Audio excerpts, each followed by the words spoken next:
Jim, is it true that county is providing reduced impact fees for affordable housing? I don't know that.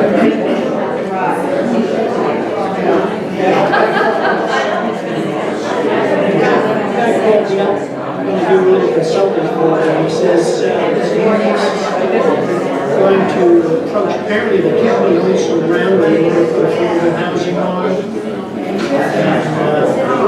They will reduce the impact fee. I think from 25,000 to 10,000 something. Is there a date? Yeah. Okay. I'm ready to start.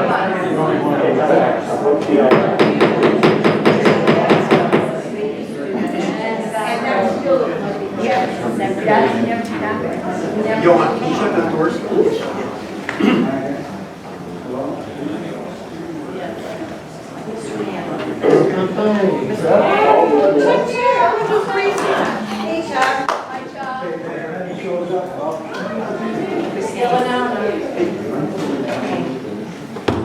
Hey, David, you might want to get a few extra chairs just in case.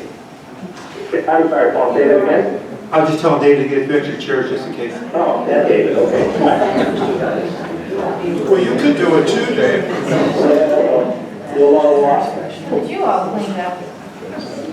What is you saying that to me? We've got a new sound system, so we're going to ask each Dave to talk for a minute, just so we can make sure that you can hear him. And we've got to practice not being so close to the mics anymore, because these mics are a lot improved, even though they look the same. Yeah, well, good afternoon, everybody. I hope you can hear the difference in what we now have compared to what we had previously. We're going to, we've been asked to make it a little louder with everybody in the room. Sure. Okay. So hang in there. This is also going to be taped for the first time. So if you have anything to say, we've got a podium up here. What we're going to do is put it on, Linda tells me we put it on YouTube and then we download from YouTube onto our website. But Comcast doesn't have the capability yet to allow us to have this real time, so it will be delayed. Okay, Dave, talk again for a bit, please. Yeah, all right. Well, I'm looking forward to returning to the marsh in early October and seeing everybody and seeing all the new things down there. So how did that sound? How are we doing in the back row? Okay? Well, we've got thumbs up. That's a good sign. Okay, so we're going to call the meeting to order. Yeah, well, we lost Paul. Now we have to wait for Paul to get back. Okay.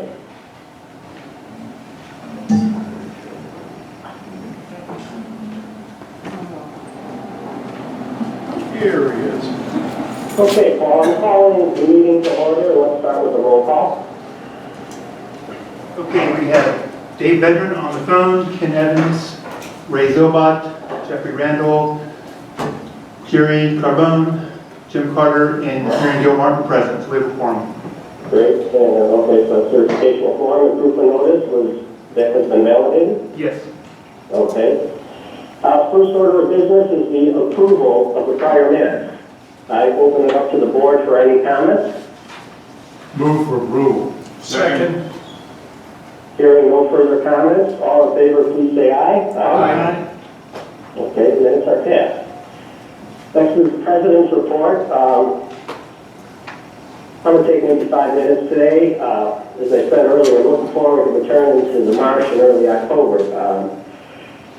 You know, it continues to be an exciting time as your board, various committees, and the Pelican Marsh staff have remained busy throughout and as the summer ends. Through financial prudence, collaboration, and transparent actions, we continue to move forward successfully at Pelican Marsh. First, today I am speaking to you through our new audio system. There are a number of enhancements and new features, some of which Ken mentioned, but also includes big screen viewing capability for events like football games and tennis matches. Paul will detail these features and the functionality in his manager's report. As a follow-up to the last board meeting, Jim Scullen is our new accountant replacing Dick Fergal.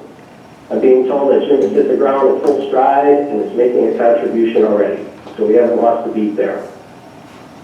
Here are a few of the important items of interest for today. I expect that next month we'll be improving the drainage by the tennis courts. Earlier in the year, working with our engineer, board members Ken, Jeff, and myself, along with past tennis advisory chair Dan Trumbo and another resident, we discussed the need for better drainage for the courts. Here's some of the background information and points about the proposed improved tennis drainage system that we'll discuss later on. It was part of the original design for constructing pickleball courts next to courts 7 and 9 in the easement area next to Goodwood Frank. Engineering plans were drawn to replace the existing drainage ditches along the west side of the courts.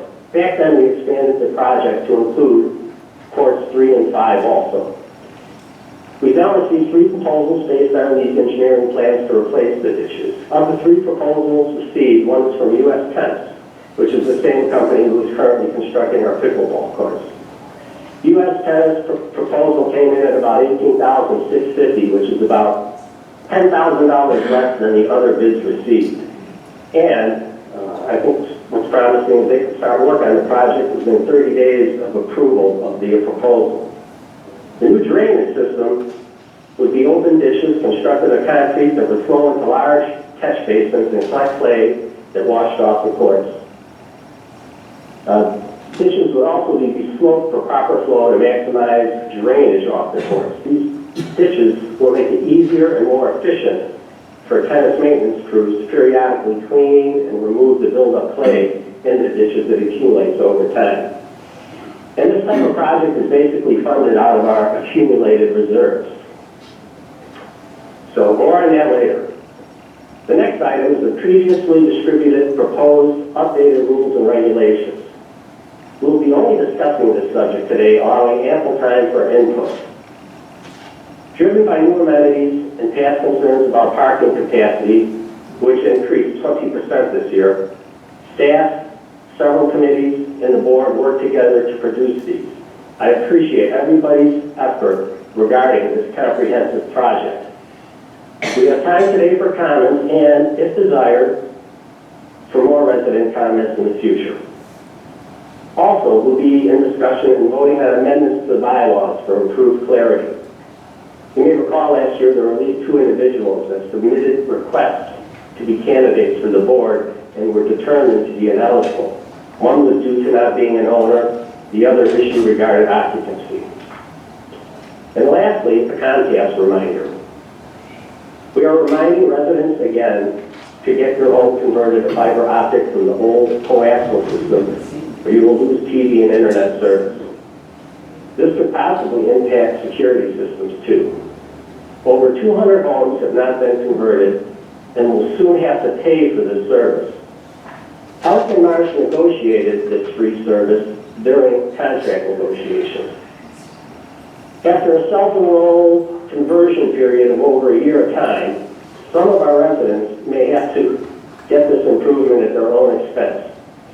I would be surprised if anyone here today in the room has not converted. However, if you know neighbors and how to contact them and suspect they may not have converted, please be a good neighbor and let them know. We will have a notification in the next Pelican brief, but that is first going out in late October. We expect Comcast will be shutting down the coaxial lines possibly by year end. That's my report. Thank you very much, and I will ask Ken to follow up with the treasurer's report. Thanks, Dave. Mm-hmm. I think there's one more slide before the numbers start. Is that right? Okay, here we go. Just three points before you start looking at the numbers.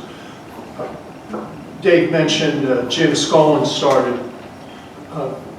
When Dick Fergal left, he said, hey, just as an aside, there's a guy that took my place over at the other tennis club that has done a fabulous job and worked himself out of a full-time position over there, and he might be interested in sharing the time between this place and there. As most of you know, Dick only worked 3 days a week, Monday, Wednesday, and Friday. So Jim came in along with, I guess we had a total of 3 applications for the position of people we liked, and Jim was by far the most outstanding. He happens to be a CPA, so he is eminently qualified and is at that point in his career where he's trying to slow down, and this was the perfect package to work. So he's here Monday, Wednesday, and Friday, just like Dick, and he's already come up with a couple of observations of some things that we're working through. So Paul and I and our new finance committee are pretty excited about where we stand with our financial support. We're in the process, as I again mentioned at the last meeting, about a full review of our reserve projections to make sure we're accumulating the level of cash necessary to keep above the needs. And we're hoping to get that reserve done in time for our regular budget process, which I'll mention in a minute.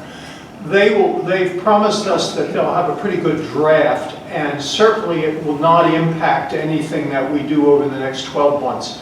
So we should be in pretty good shape, and then no later than the end of the year, we'll have their complete recommendations going out 10 or 20, I don't know how many years they've guaranteed that they'll get back to us on, but usually we go out at least 10 years with these reserve studies.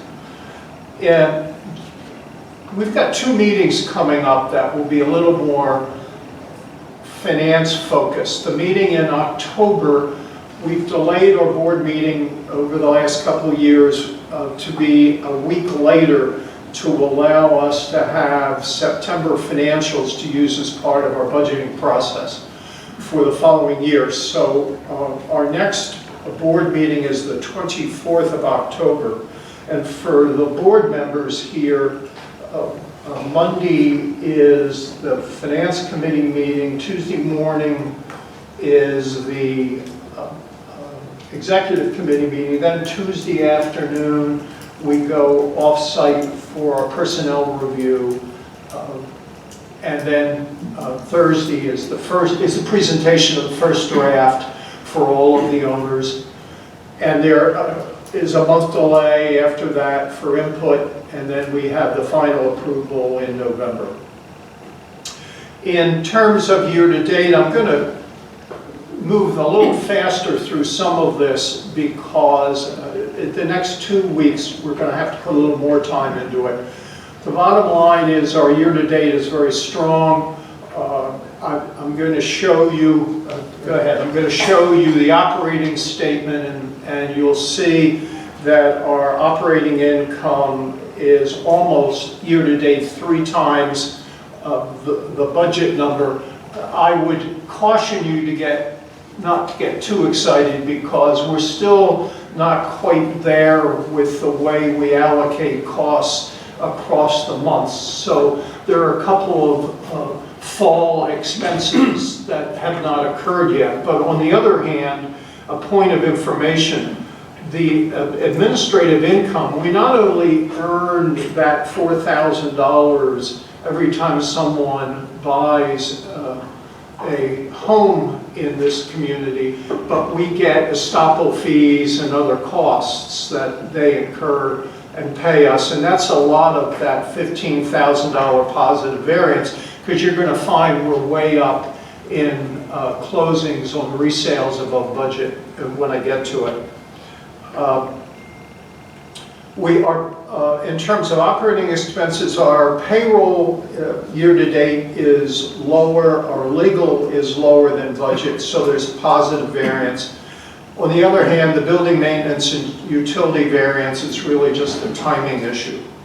So if you then look at the cost center income and cost center expense, which is on the next page, personal training, what an observation, I don't know when we get to the rules and regulations and give Patrick and Johan and Lynn a chance to comment, but what we're finding is personal training and spa is up 50% this year in activity levels over budget, and we budgeted pretty close to levels last year. So there's a level of increase, a volume of activity that's pretty significant occurring in the fitness center. The net result of it is that we are projecting substantially closer to break even in fitness than we've had in a long time. Tennis lessons are up, but we've had payroll increase, and when Victor had his back issues, we had a contractor in, and so there was some extra costs this year to date in the tennis organization.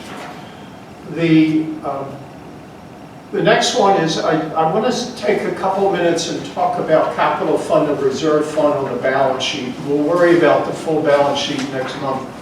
But the projected 1231 is based on a reduced increase in the resales over what we've incurred year to date. We've had a phenomenal 8 months of resales, and again, you'll see that on the next one.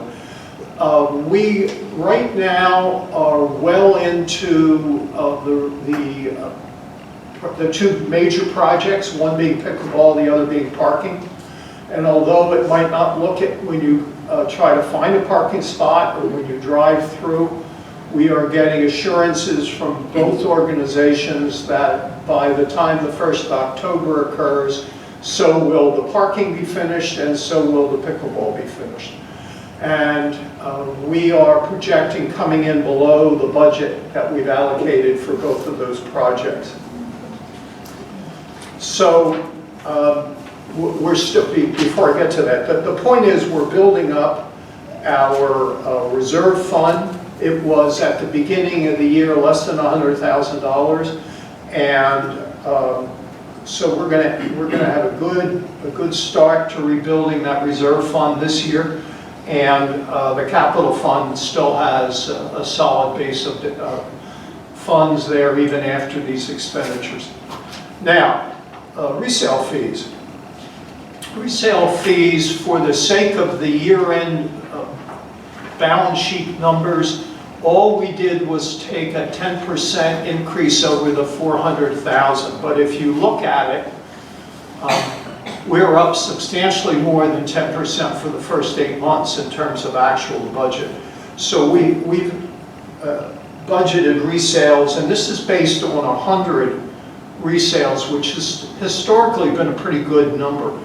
But we're running 15 resales ahead of budget just through the first 8 months. So the community continues to benefit from people moving in, and that every time someone moves in, they're becoming more active with the activities level within the Pelican Marsh, and they're also giving us a very good base for our community center asset. So if you have any questions, I'd be happy to answer it. Hang on one second, I'll finish my sentence and then I'll get that question. But again, keep in mind, next month we meet a week later, and there will be the first presentation of the budget for the following year. And although we have not begun the budget, our comfort level is that we're going for no increase in the $1,500 charge that we had. So we think we had a good year. We think we will be able take care of increased costs with increased revenues and be able to live within our means again. So, go ahead. Just stand up, let me hear your name, and then... Steve Burke. Thanks, Steve. Do you have a target? I can't hear Ken. Can we have you use the microphone, please? Up to the, Steve, the process is going to be, that's my fault, I never said anything. If you have a question, I appreciate if you come up to the front, and you also get a chance to be on television this way, so. Wait for the camera, Steve. You might be here a few times today. Ken, so my question, do you have a target for the reserve fund in mind for the year? A place you'd like to be at the end of... That number that you saw is our conservative estimate for the year end. For the year end? Yeah. Thank you. And as Steve, just to finish the point, no, you can do it on the way down. We took a very conservative end of year resale number at only up 10%, and we're way up ahead of that year to date. So we think we're going to do better than that, but that's a good number. Any other financial questions? Okay, I'll get ready for next month. Thank you. Thanks, Ken. Good report. Paul, Foundation Managers report, please. okay, it's been a busy summer so far. We've had a lot of projects going on around the Foundation's campus. I think we've got a lot done so far, and we're gearing up for an upcoming busy and fun season ahead of us. As Dave mentioned before earlier, we have a new AV system. One being the new conference call system, which can much easier hear Dave and other people who call in for the conference calls very clearly now. Our system now also has a new laser projector for much better quality and clarity of what's being presented on the screen. This new projector now is also hooked up, as I mentioned before, to the direct TV programming, so now we can do football games and other sporting events or the programs up on the big screen for much larger groups and parties. The new system also includes new speakers in the ceiling, where now each room has 4 rather than 2 speakers for better sound and quality. And included with the system is a Bluetooth option. Now when you have parties, you bring in your device to play music, you just hook it up, and the music stream right to the speakers for music and parties. So it's a really nice system. And we're just looking forward to using this new system now and taking advantage of it in the upcoming meetings and events and parties we'll have this season. Our landscaping project in front of the community center and the surrounding areas is just about complete. We just have a few touch-up items with some rock replacement and some bed lining to complete the project. Once the new landscaping gets established and the flowers in the ground are getting rooted, I think the community center will start looking really nice with the new polished look, especially with the new paint job that was done this past summer. Once that's complete, our last step is to do a final touch of pressure washing all the pavers around the community center, tennis center, and courtyard and connecting areas. This cleaning will be done just after the parking lot and pickleball construction is officially complete. Updates on the project for the parking and pickleball will come shortly in new business.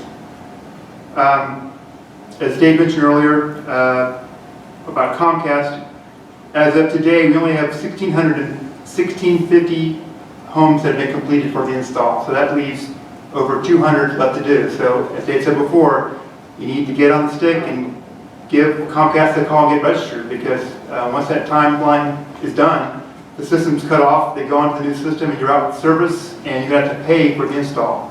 So it's very important you act now and be proactive and get hooked up. We now have 874 residents registered for our community center website, which is 17 more than last month. So we're making progress still.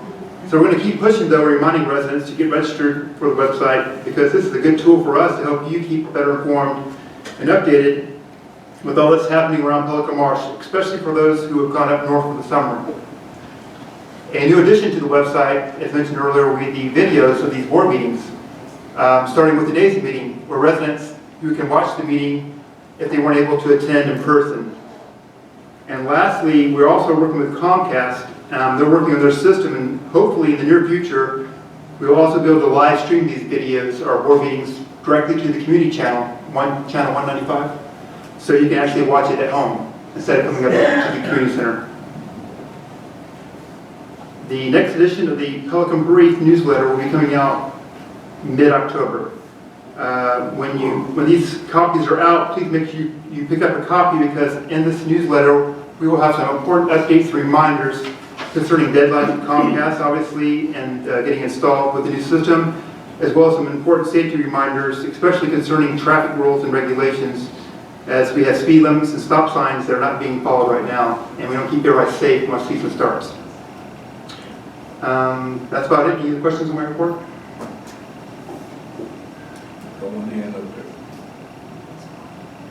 Oh, I'm sorry. I've got Jonathan walk up there. Yes. Yeah. We need to get you on television, so. My wife made me wear a clean shirt, so. First of all, we've been talking about this Comcast thing, probably to the point now where there are just some curmudgeons that will say that they've been told, but they never knew. Just for the sake of everyone else, would you just say who you are and where you live? Yeah, my name is Rich Benson. I live in Portofino. Thank you. And why don't we just send them a registered mail? There's 200 people, it might cost $200. That just tells them, you have a certain date to do something, and if you don't, something will happen, so that they're put on alert. Otherwise, they're going to say that they never heard, and there'll be all sorts of things. I just propose that as something to think about, because it's been going on for a couple of years, and there are always some people who never know. And then, secondly, it's premature, but in today's Wall Street Journal, Comcast is going to have a streaming thing called Flex, and it will allow us to stream things to our TVs, not just Netflix, but all the other stuff. And I don't know if that's part of our contract or not, but that might be something to address with the Comcast people moving forward. Ray, you indicated you'd seen it too? Yeah, I read it too. Yeah, sounds kind of Yeah, interesting. sounds like a pretty Those are all competing with, Apple and Disney and everybody else, so it would be a nice feature for us to have. Thank you. Thank you. You want to comment on the letter?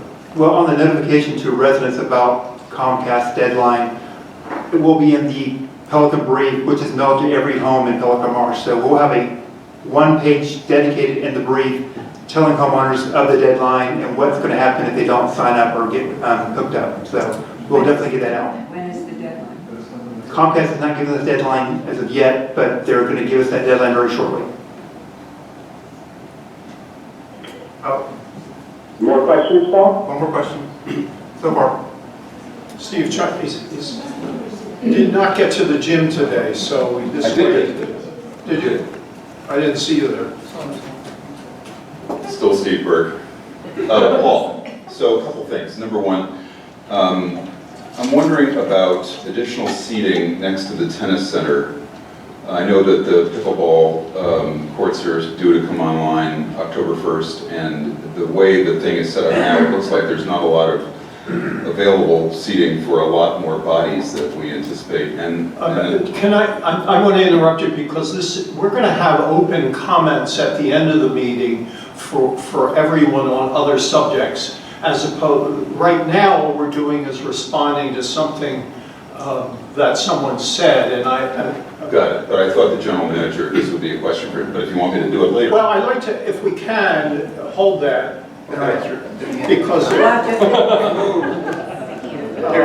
so, just so we keep the structure in place, there are two parts to where we have completely open, where you can ask whatever question you want, and that comes at the end. I didn't mean to cut you off, Steve, but I'm afraid that if we don't stick to the structure, we'll never get through. As an aside, though, we've already been talking about that, which is why I cut you off, because I know it's going to have an answer that's going to take a while. Okay, Paul, are there other questions to your report? Looks like that's it. You want to do the update? Oh, so that rolls right into the old business then, which is the update of the pickleball construction and the addition of parking spaces in the community center. So first in parking lot, obviously, I know it seems like the parking lot construction has taken a long time to get done. Unfortunately, the rains we had at the beginning of the month delayed the project, where they could not do the property density and compaction tests that had to be completed by the county to pass them to move forward. However, the good news is those tests did finally pass last week, and the paving of the parking lot has now started. As you can see now, they're paving, and the goal actually is actually have the paving done by today. And if all goes to plan, we should be ready to open the entire parking lot by the middle to end of next week. So we're at the end of the tunnel there on that project. The trees and other required landscaping for the parking lot are still to come, and those will be installed in the upcoming few weeks after we open the parking lot officially for parking. Because the new asphalt we are installing for these spaces needs about 6 months to properly cure before any overlay seal coating can be done, we'll be waiting until the beginning of next summer in May or June of 2020 until we can actually seal coat and restripe the entire parking lot to give it a uniform and polished new look. So that's coming next summer. For the pickleball courts, all the sub-base surfacing has been, and prep work has been completed for the pickleball courts. The next step is to install the overlay cushion surface for the courts. This product for the cushion surface is due to ship out tomorrow, and once received, the contractor is hoping to get it first of next week or sometime mid next week and have it installed shortly thereafter. At the same time the cushioning surface is being installed, we will also be installing synthetic turf along both sides of the walkway that runs between the pickleball courts and tennis court number 2 to replace the existing rock that has a lot of the old clay from the courts mixed into it. This new synthetic turf will provide a better drainage for the area and give the area a much better, clean, and newer polished look. And if all goes well with this project, we should be ready for a soft opening of the pickleball courts by the first or second week in October. And that's the update on the projects. Any questions? Thank you, Paul. One question, Paul. On the parking lot, I understand now that it'll have a patchwork look until next year because we have let the new blacktop being put down cure. So it's not going to look terrific until 2020. Correct. Thank you. I have a question, Paul. So will there be temporary striping put? No, they're going to stripe the Yeah. spaces. But now we're going to have the new spaces with new asphalt, new striping, and then the old. Right, so it'll look, yeah, got it. But Thank you. yeah. And really, we're talking about 8 out of 120 spots that'll have contrast or inconsistency, an inconsistent appearance. It'll be more than that. Yeah, there'll be a larger physical portion of the parking lot which will look different, but the net is 8 new spaces.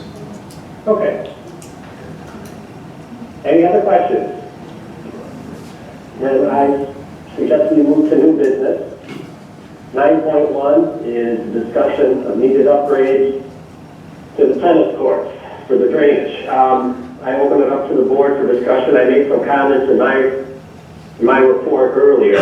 If we need to review any of that or talk further about it, the floor is open to the board. But I have a question.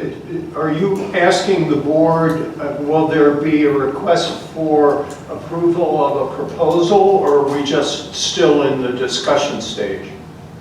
Where are we expected to? We're in the discussion stage. No motion has been made. So if there is no further discussion, we can, I can wait for a motion to be presented and proceed. But right now, let me give a brief review, and then if anybody would like to comment on the board, we can have full conversation. So we're improving the drainage along course 3, 5, 7, and 9. Putting in new ditches and cisterns to catch the water, it'll be easier to clean. We received 3 proposals from 3 different firms. One of the proposals is from U.S. Tennis, which is currently doing our pickleball courts. Their bid was about $10,000 less than the other 2. I think it came in at $18,645. I feel they could do a quick start on it, like within 30 days. At least that's our understanding of improving it. And it's funded from our reserves. So, So yeah. you're going to give us a proposal after we talk about it? We don't know. I would like to see a proposal on the table before I vote on it. I have no idea what it costs, I don't know what's entailed in it, and I also would like to hear from the tennis director.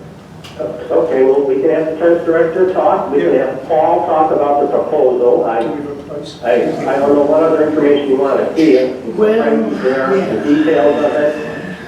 But that's fine. Do we have a delineation of what's going to be done? Because I'm assuming it's off the original overall plan that was prepared for the pickleball courts there, am I right? Correct. The specifications to build this new drainage for the tennis court is based on the engineering done. I know. Did they separate it on a plan? Are we submitting it to the county for approval?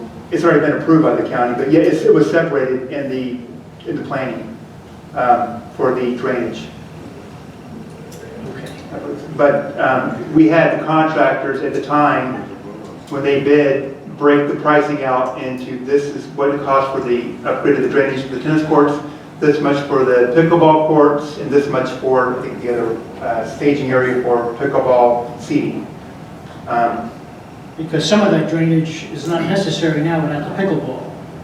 Correct, because we had lateral drainage running to the pickleball drainage that is no longer needed. So this particular specification is just to take the existing drainage along the tennis courts, which are just basically man-made ditches that were dug to handle the drainage, to have them professionally come in and pour concrete lining and re-slope them properly, and then create these, what's the word I'm looking for? Catch basins where the clay would collect, so it's much easier to go one location and clean it out. Okay, but are we piping most of it still? No, it's all open. It's all open trench. Do you want me to speak to this at all? Yes. Okay. Thanks, Joe. Yeah, you're welcome. So the big concern with the drainage on the tennis courts on the west side of the tennis courts is that right now all the clay and water go into storm drains, which are going to fill up with clay. And so the opportunity came when they were going to build pickleball courts on the side, and they were going to have to build drainage for those to then piggyback off of that and build a better drainage system. And that's how the idea kind of came about. The only concern for me is the courts drain okay now as long as we keep trenching them. The only, down the road, the only issue we're going to have is those storm drains are going to fill up with clay. And then the water's going to go nowhere. So will this I don't know the clay that issue? I'm sorry? Will this minimize the clay fill-up issue? Yeah, so Oh yeah, the catch basins will actually catch that clay in a separate container, if you will, which we then clean out. It never makes it into the storm drain.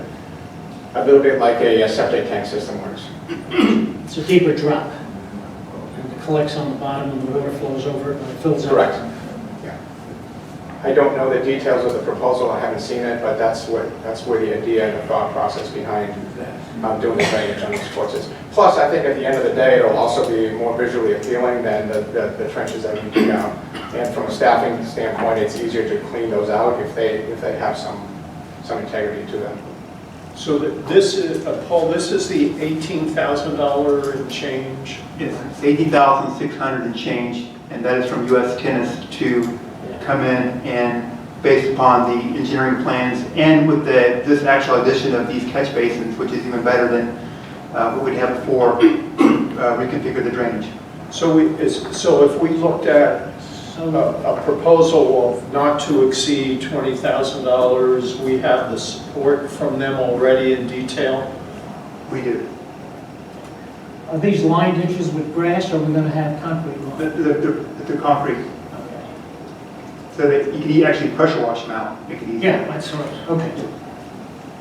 So, Paul, do we have enough information for a proposal with a not to exceed to be brought before the board right now so we can piggyback as you want? The basic design was already presented to the board previously when we did the proposal for the engineering for the pickleball course over there. That was part of the overall plan. So you have to kind of break it out. I move that we accept the proposal provided by U.S. Tennis. Is there a second?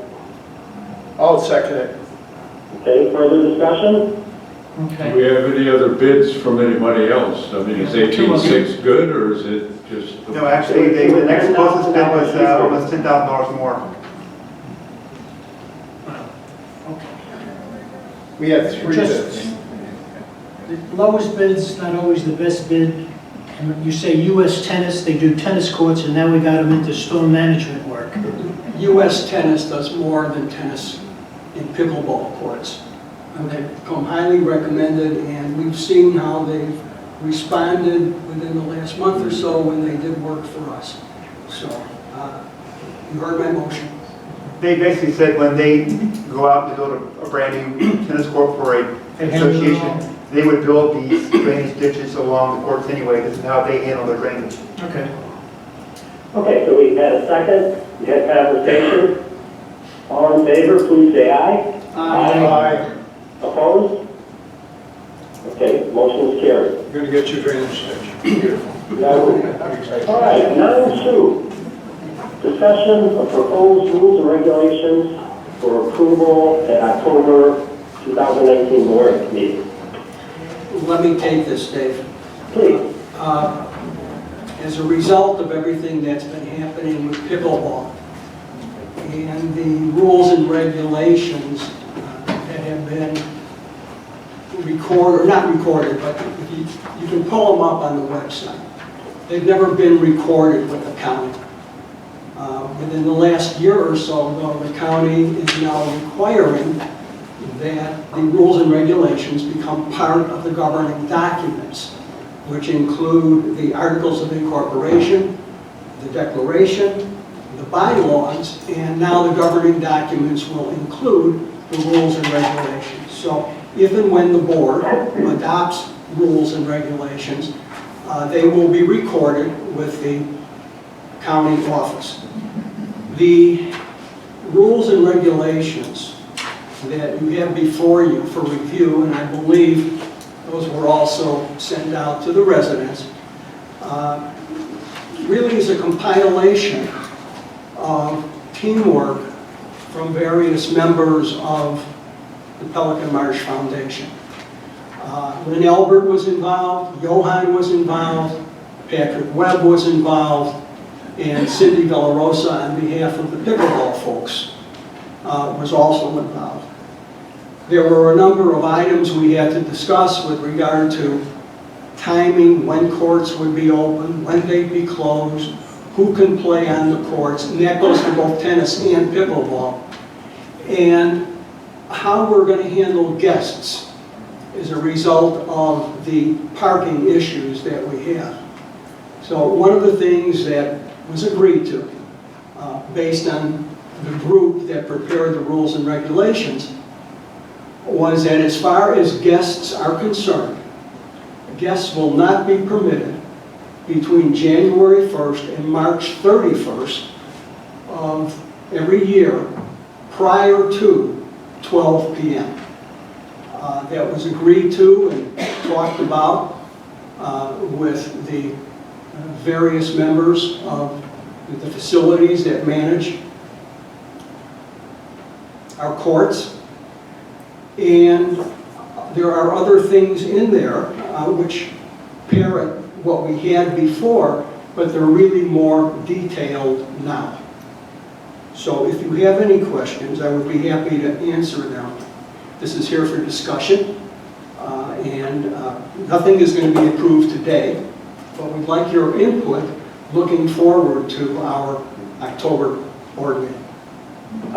Jeff, what I'd like to do is first limit the discussion to the board members, and then we can have resident comments. So let's start at the far end and see if I got this right. Karen, is there anything you would like to say about the proposed rules and regs?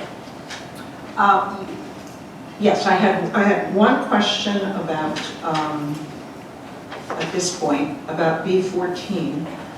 A resident did speak to me about something that I thought was interesting, and I just want to know if this concern is implied. It says that no guests between prior to 12 p.m. January 1st through March 31st, except for those staying overnight with a member who would be able to use facilities. What about those guests who are possibly family members who are staying in hotels because there's no room in the person's home for them to stay, but they are functioning as if they're staying in the person's home? What I suggest you look at, and I think this will answer your question, Okay. I think.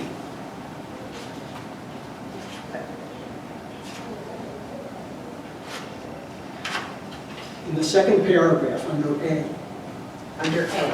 under introduction, it says, and I will, rather than read the whole thing, I'll try and paraphrase, that we're going to be codifying these rules regarding the administration, operation, and management of the facilities and use thereof by its members, a spouse of a member, family members of a member, or a member's tenants, so on and so forth. So there is no restriction as to where a family member may be staying. So it would be open to family members. So it is implied. Thank you. Thank you, Karen. Jim Carter, any thoughts or comments now? Yes, first, thanks for you and the team who did all this work. I wanted to just go through page by page. I have a number of questions and clarifications. One Karen has already taken care of. On page 2, item 6, it says firearms or other weapons of any kind are not permitted on or within the buildings except for firearms and other weapons carried by authorized law enforcement personnel. Florida has a law about right to carry. My example would be if a person has that right, has a weapon in their vehicle, something took place on this property, and they were able to interact with that prior to law enforcement, would they then be subject to a lawsuit because of this clause? Because here it says you don't have a right to have that firearm in your vehicle, if I read that correctly, even though you have a right to carry permit. You're correct. This is a private club. This club is making its own rules and regulations. Some of those rules refer to firearms. And the way it's written now, no firearms on you or in your car anywhere within the defined facilities, notwithstanding what the state says. Okay. We use word facilities as property, as facilities, parking lot. Facilities, if you look in introduction under paragraph A, it's a defined term, and it includes everything that's part of this property. Okay, item 13, same page. I'm assuming on this when you say members that you're including renters because the member has given his or her right when he rents the property out, has given his rights to that renter? It doesn't specifically say that, but if we have a provision that is part of our administrative control, where a member gives his or her right to a tenant, then that would be okay, but a member under those circumstances, that person does not become a member for purposes of being able to run for the board or being on a committee. I understand that. Okay. But just overall, when I see the term, when you say members or guests, where does the renter fit into that category?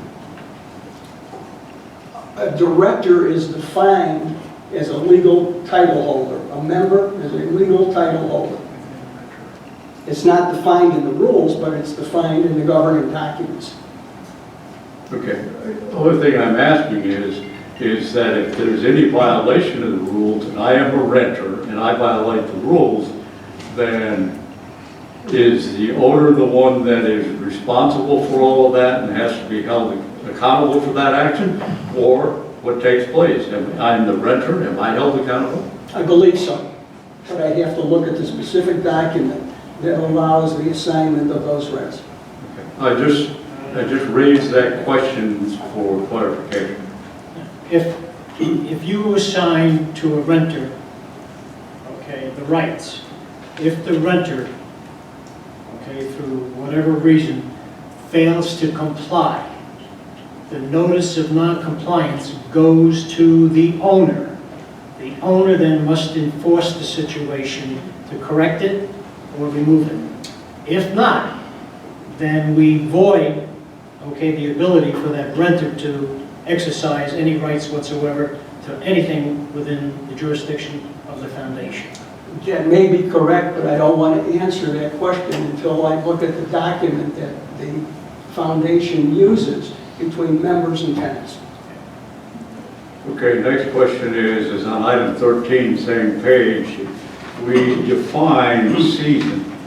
I think that is something we're going to look at and just change it simply to, the rule shall be to the time period established by the board of directors. Because I think there will be a lot of questions as we go along whether April 1 is really the end of season, or May 1 is the end of season, or did we go way out to October 1 for beginning of season?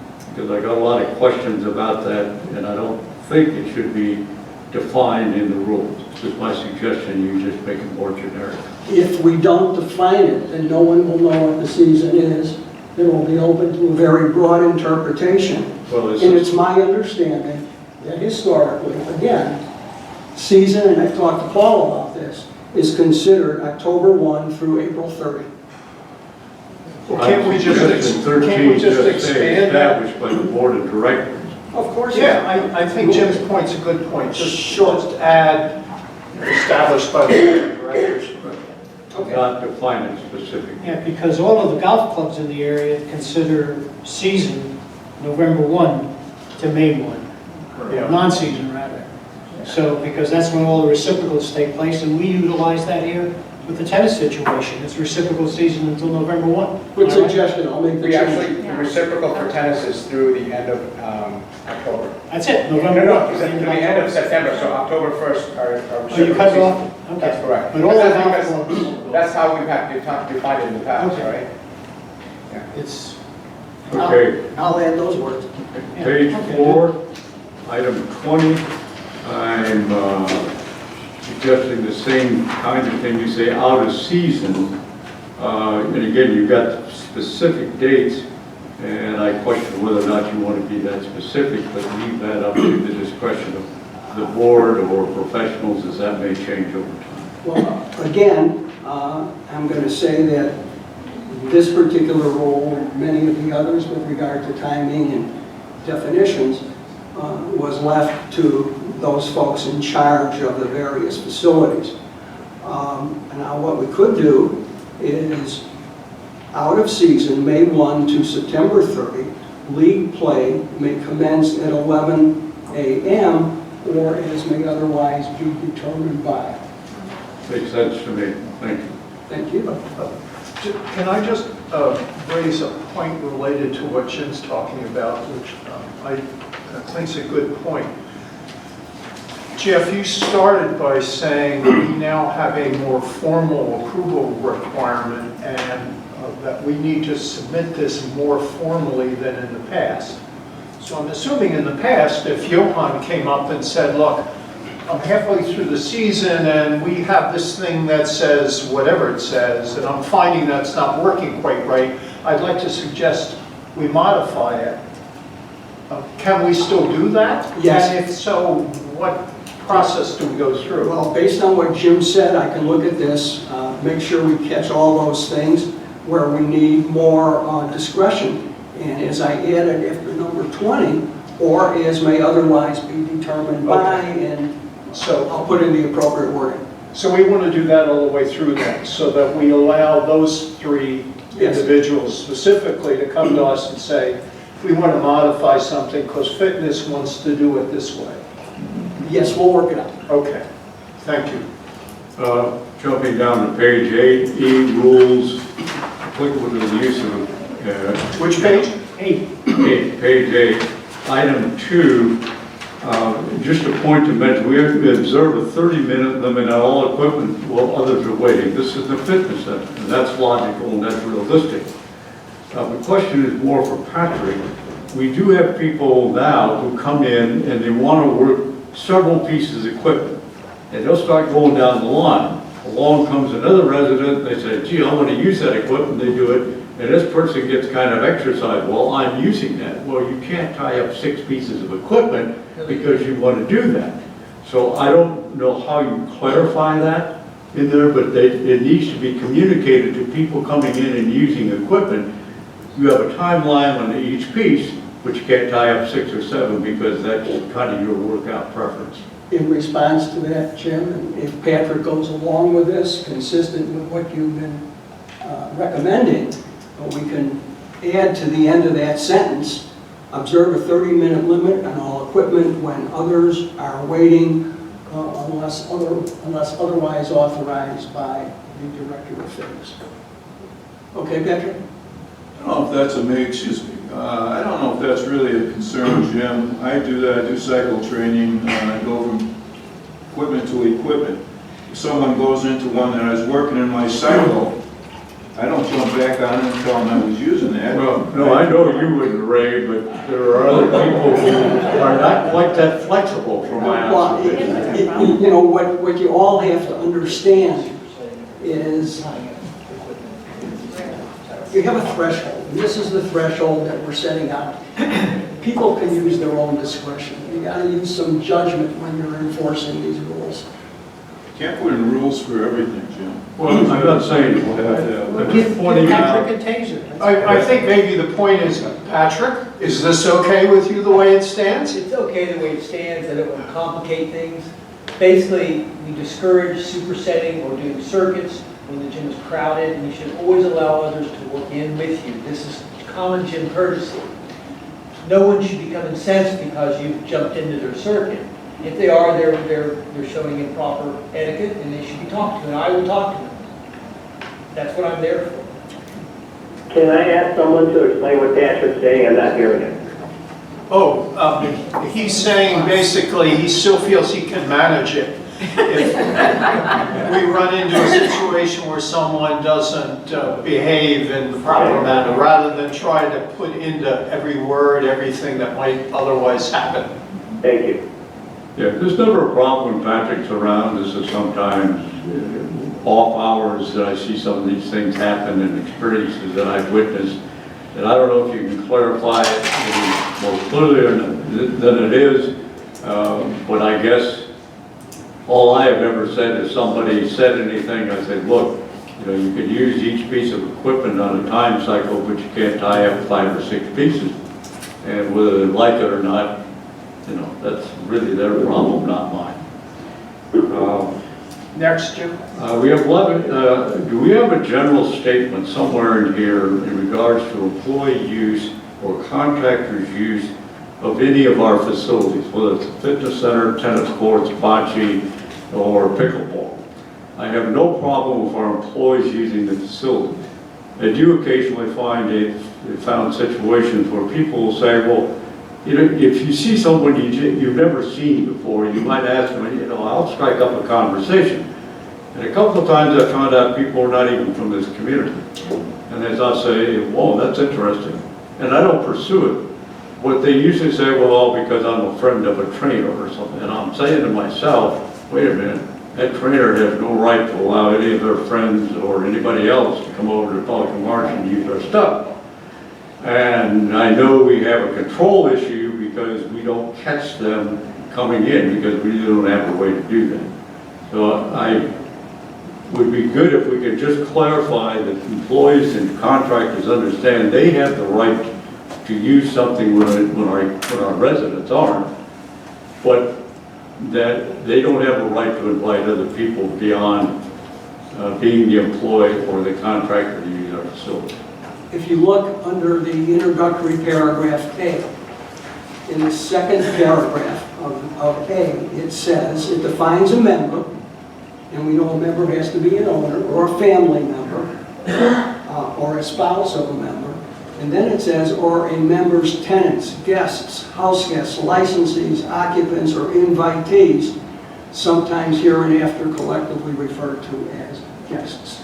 So I think any person you mention can be considered a guest. Okay, all right. Under F, page 8, this not only would include bocce. You know, with tenants, we've got a good system, but after hours, you come in and get a key, turn the lights on, but you have to leave your credit card. And most people will not forget to pick up their credit card. I think the same rule should apply to any of these things. If somebody comes in and empowers bocce balls to play, right now I understand they just pick them up, say I've got them, they go. Now, will all bring them back? Probably. But I think if you leave your credit card there, I know you'll bring them back. So under F on page 8, I would just like to say bocce will be available in courts that are open.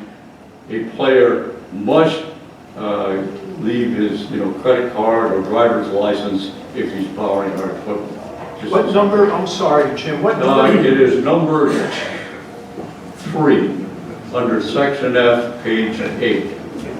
Okay. Is that what we require now? At this time, are not the, maybe you would know this, Lynn, are not the bocce balls now just left out? They're not, they used to be held up at the front desk, and I don't believe they're there anymore. That's correct. Right now, the bocce balls are kept under one of the cabinets next to the refrigerator. They're just out there for people to take whenever they wish to use them.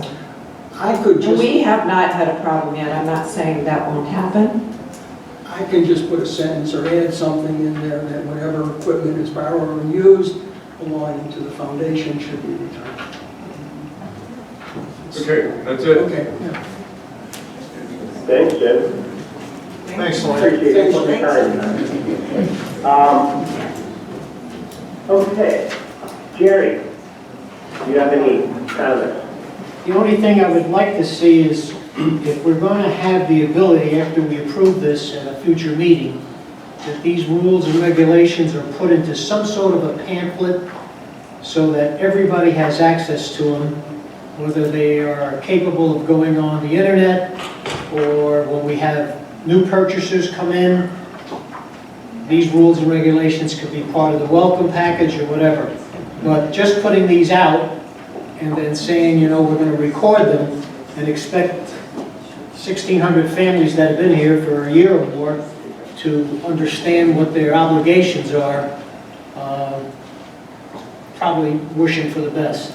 But I think there should be a means, okay? And I think if you go to some of the other facilities, they have rules, regulations, etc. It's in smaller print, by the way, in some sort of a booklet, pamphlet as to what is required and what is expected of the user, period. And I think to do that, it might be some cost involved in that, but to have a distribution base that's uniform, that nobody can come back and say, well, I didn't know about that, okay? Or I've made the arrangements before and nobody told me. Anybody leasing a unit from a homeowner or a brand new homeowner is moving in, and our welcome packet is included a copy of the rules and regulations. Yes. And in addition, we're hoping that all these rules and regulations will be posted in tennis, in pickleball, in the bocce area. They'll be available in the administrative offices. But I think, Jerry, your idea is a good one. I think they're posted on the website as well. And I know it's posted on the website, yes. Yeah, The point is, take a look at how many people, how many are registered, okay?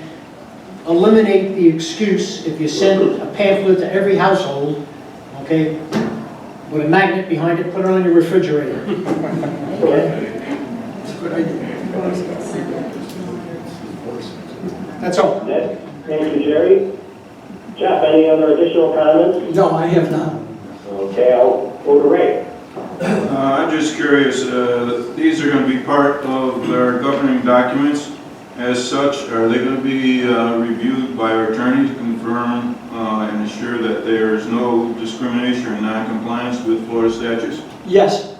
Thank you. Is Is the question, are they going to be or have they been? I've been working in conjunction with our attorney. So Steve's already seen them? Some of them. Okay. I think the question is, will they see it all before it's done? Yes, absolutely, you will see them all. I pass. Okay, I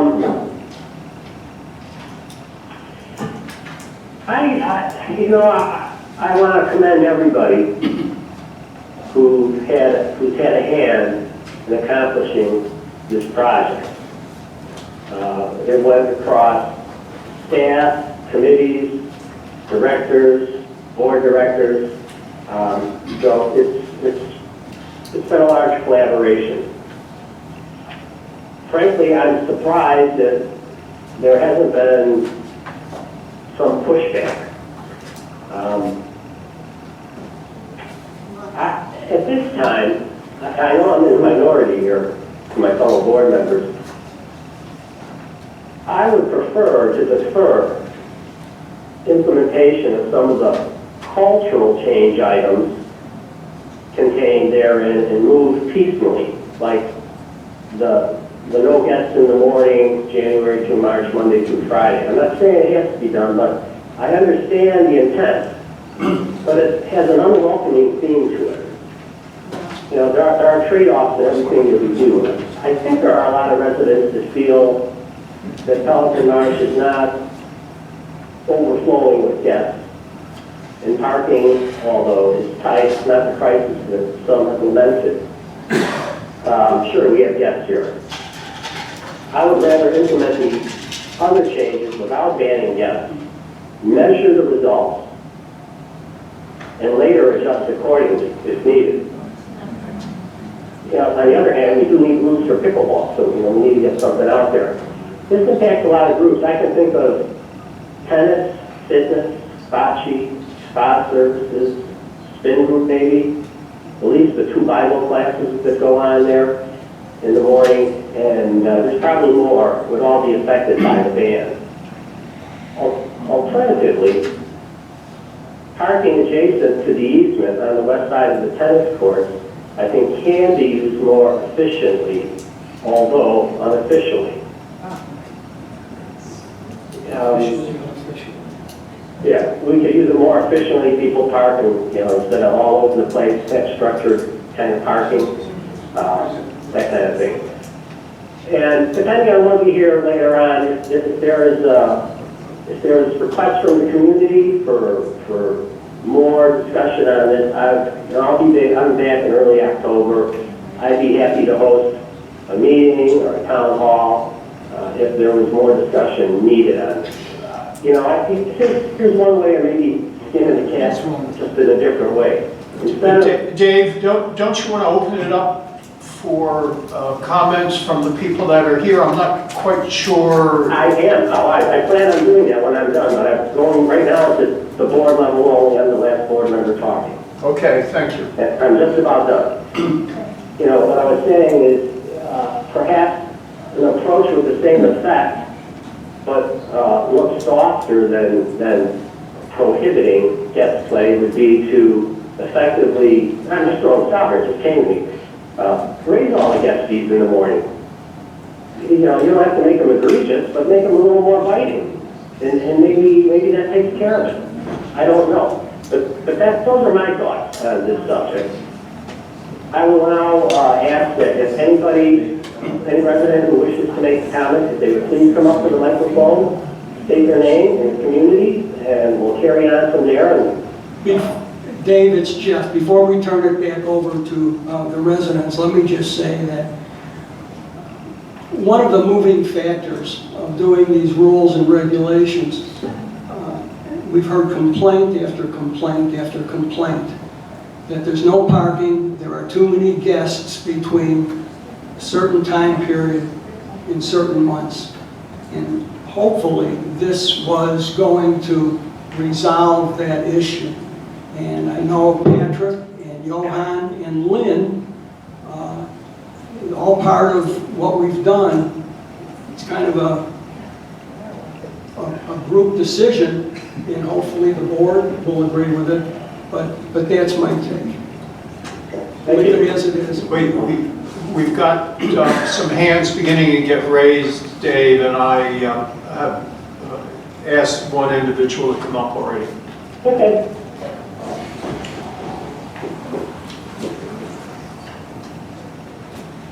My name is Bill Carey. I live in Ventura. In regards to the rules and regulations at this point, I do have some discussion.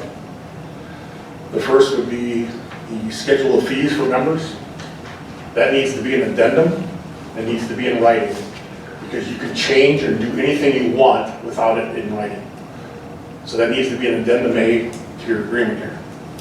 Second, if you have an issue with people coming in as guests, instead of forbidding them to come as guests, raise the fee to 20 bucks or 25 bucks. It may discourage them from becoming guests and coming in. Okay?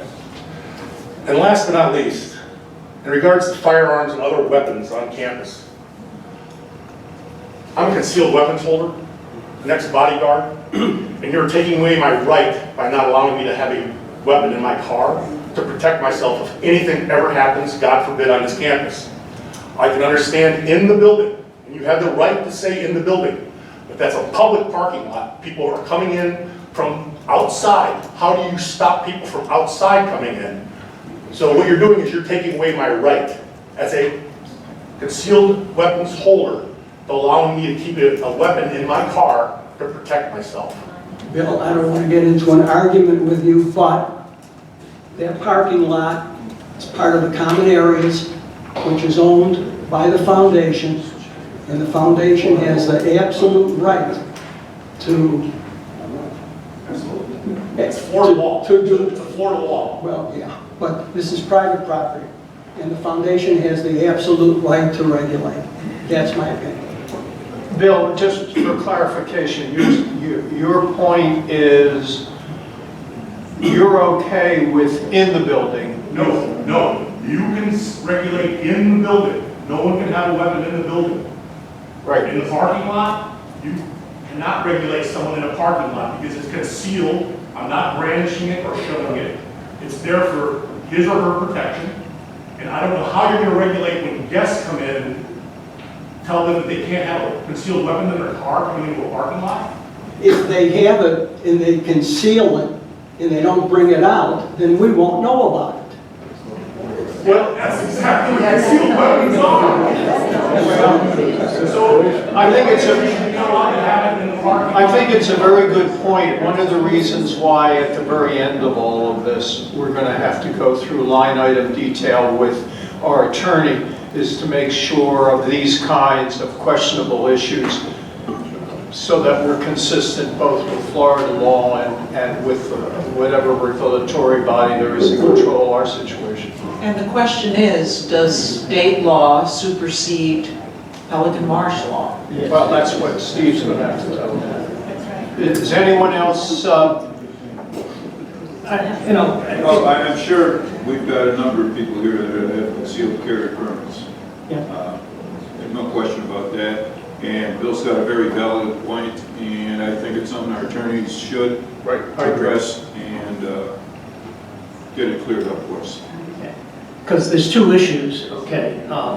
A lot of this stems from the fact, if you have listened over the last couple of years with all the problems they've had at the schools, you cannot even bring a weapon in your vehicle to drop your child off at school, okay? So there's the issue of vehicle.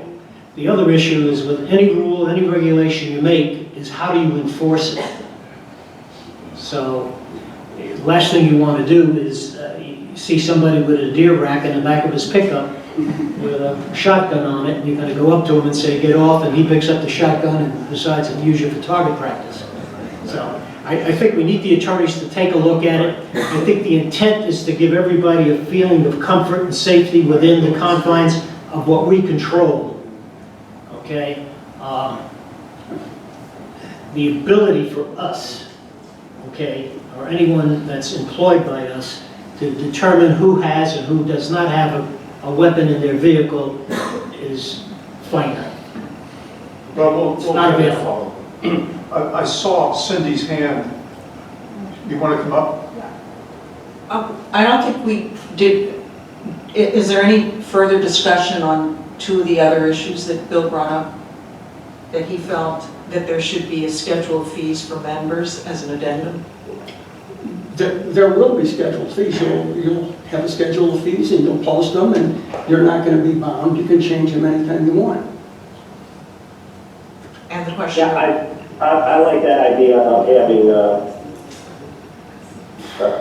separate fee for January through March, maybe during the Monday through Friday, to effectively change things, but I'll pause now. Bring it up during the budget process like we usually do. Yeah, we've got a budget process, number 1 and number 2. I'm going to look at the 3 of you because fee structures, I want to start with you 3 first, coming to us with during our budget to make the suggestion of fees.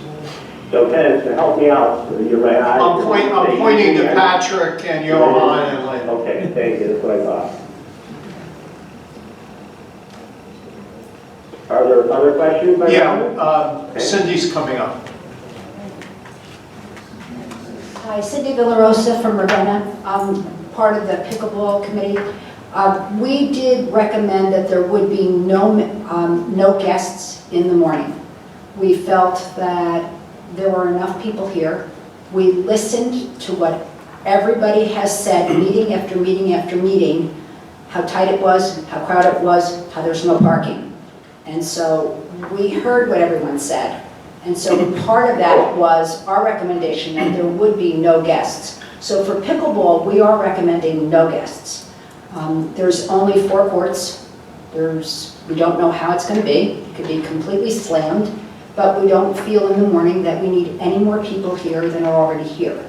So we are for no guests. So I thought I'd like to address that because Dave had a question about this. In time, like everything, we also want to be flexible. We want to know that in time that we could look at things, modify things and this and that. But as far as the pickleball is concerned, we are recommending no guests in the morning. Thank you, Cindy. Okay. Anything else related to proposed rules and regulations for now? Please.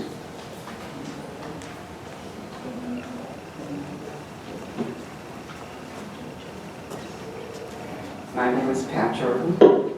I want to know if there's anything in the rules and regulations that says that residents, owners, have to check in. Because people walk onto those courts, into the bocce ball. We don't know who they are.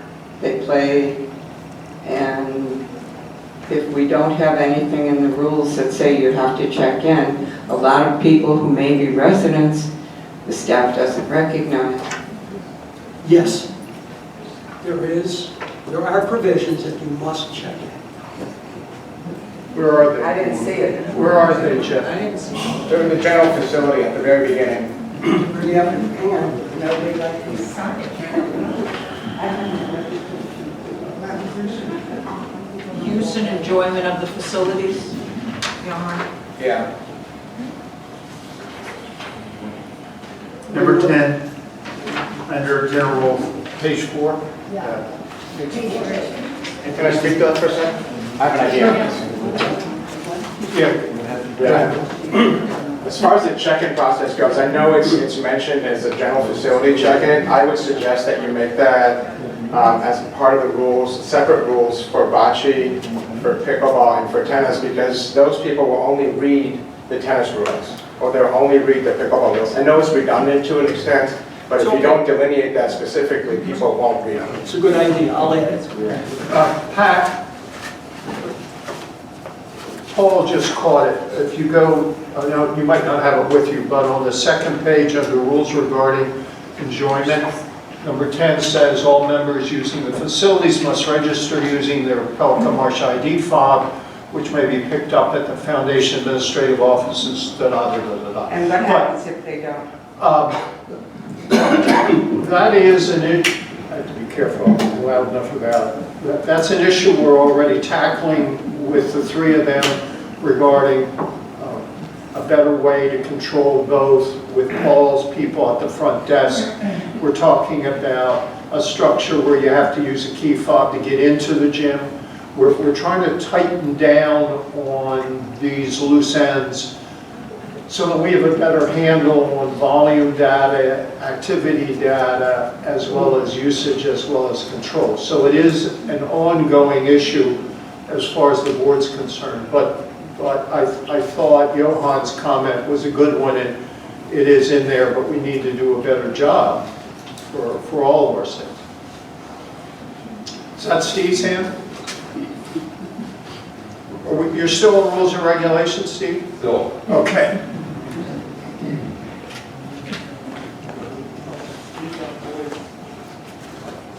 So a couple things. First of all, just as a comment about this idea of guest regulation and how that might be accomplished, it seems like one of the sticking points here is parking. And I know that we've had conversations about this over the years. Must be a year and a half ago, I had a conversation with a board member about putting a kiosk at the front of the parking lot with an arm, just like you have a Galleria, and that the transponder in the car opens the gate and you come in and park.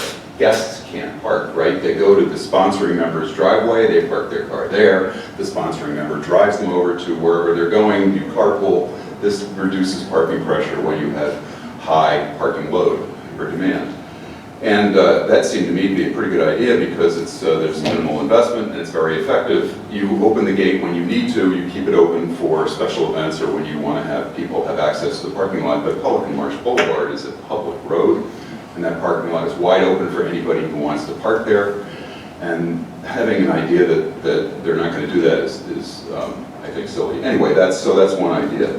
The other thing I want to mention here is from the tennis committee. And as you guys know, we sent a letter to the board asking you to consider another public meeting regarding these rules and regulations and proposals, with the idea that many of our residents are not here yet. They're often up north or wherever they are when they're not living in Pelican Marsh. And we thought that it would be desirable and prudent to give them an opportunity to participate in a public discussion like this about these rules and regulations and proposals that affect all of us. And so I'm just hoping that you guys consider that. Thank you. A comment, first a comment on your kiosk or controlled access to the parking lot. We have already discussed that, talked about it, and though I don't think we're at a point where we're going to talk about it as a board in public, it is one of the options we're already considering, and in fact Paul said it's a pretty easy thing to do, and we talked about how we might do it. But I'm glad to hear that it came up again. Thank you. Somebody else? Yeah, go ahead.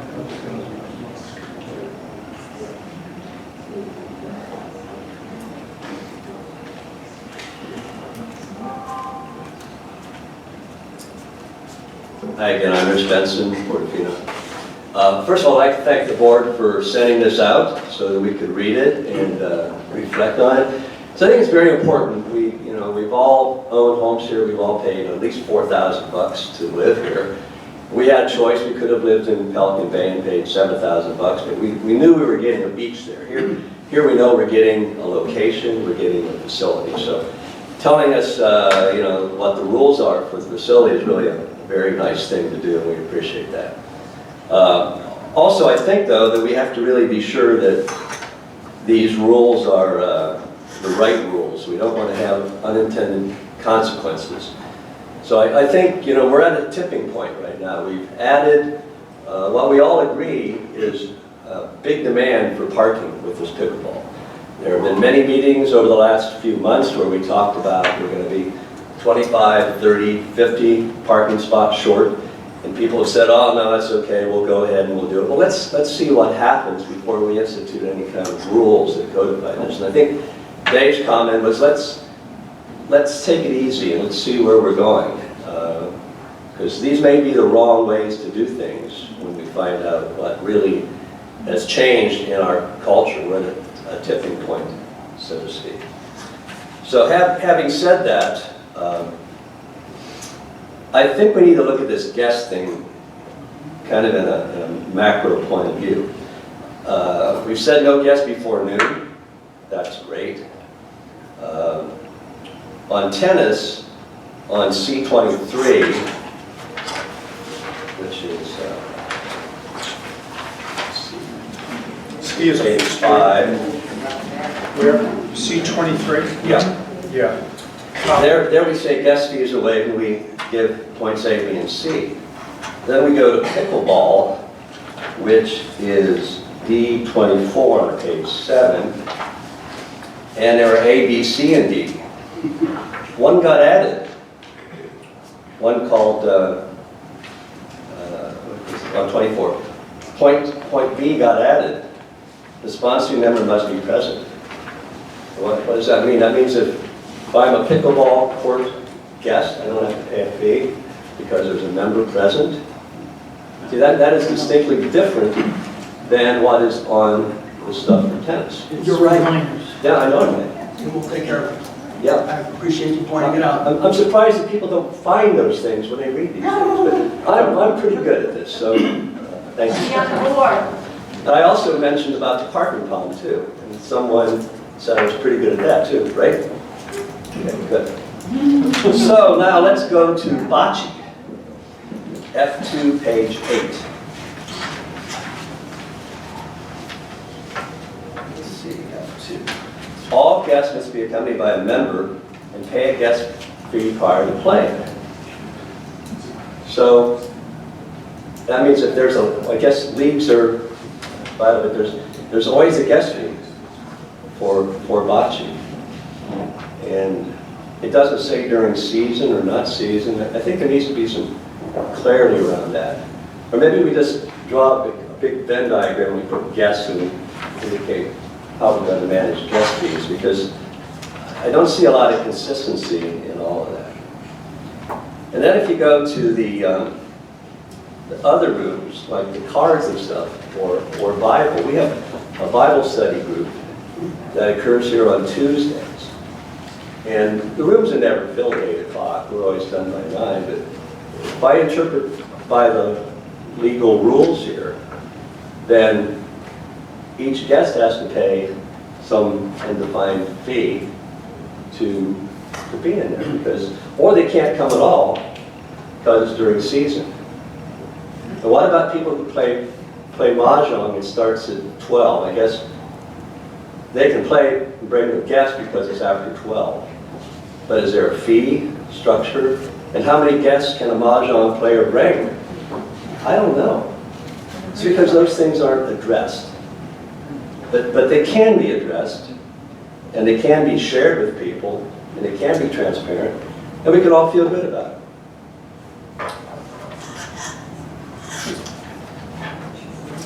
So those are my thoughts, but I think the really most important one is on page 2.14.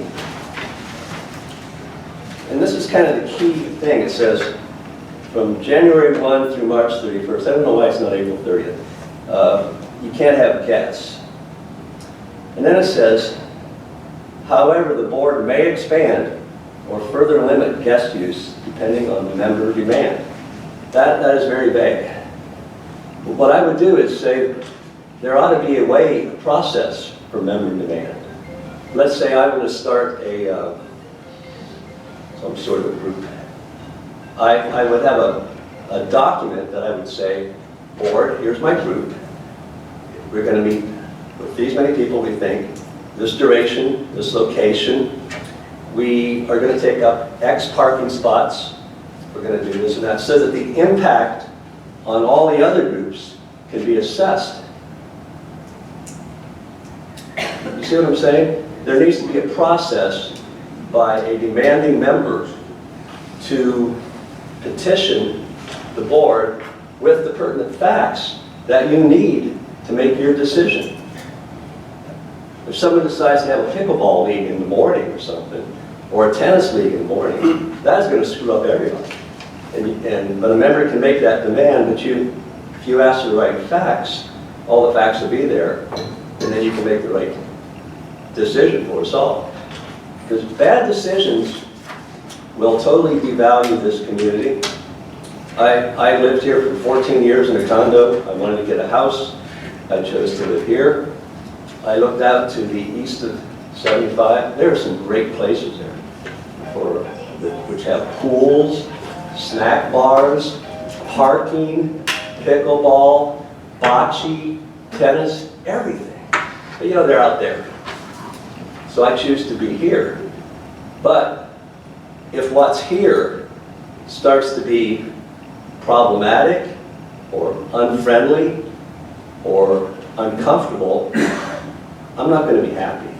I mean, it's here, but if it's a bad place, I'd rather be out there where there's more stuff. Okay. Thank you.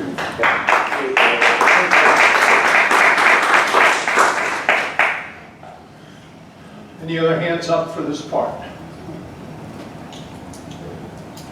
Dave?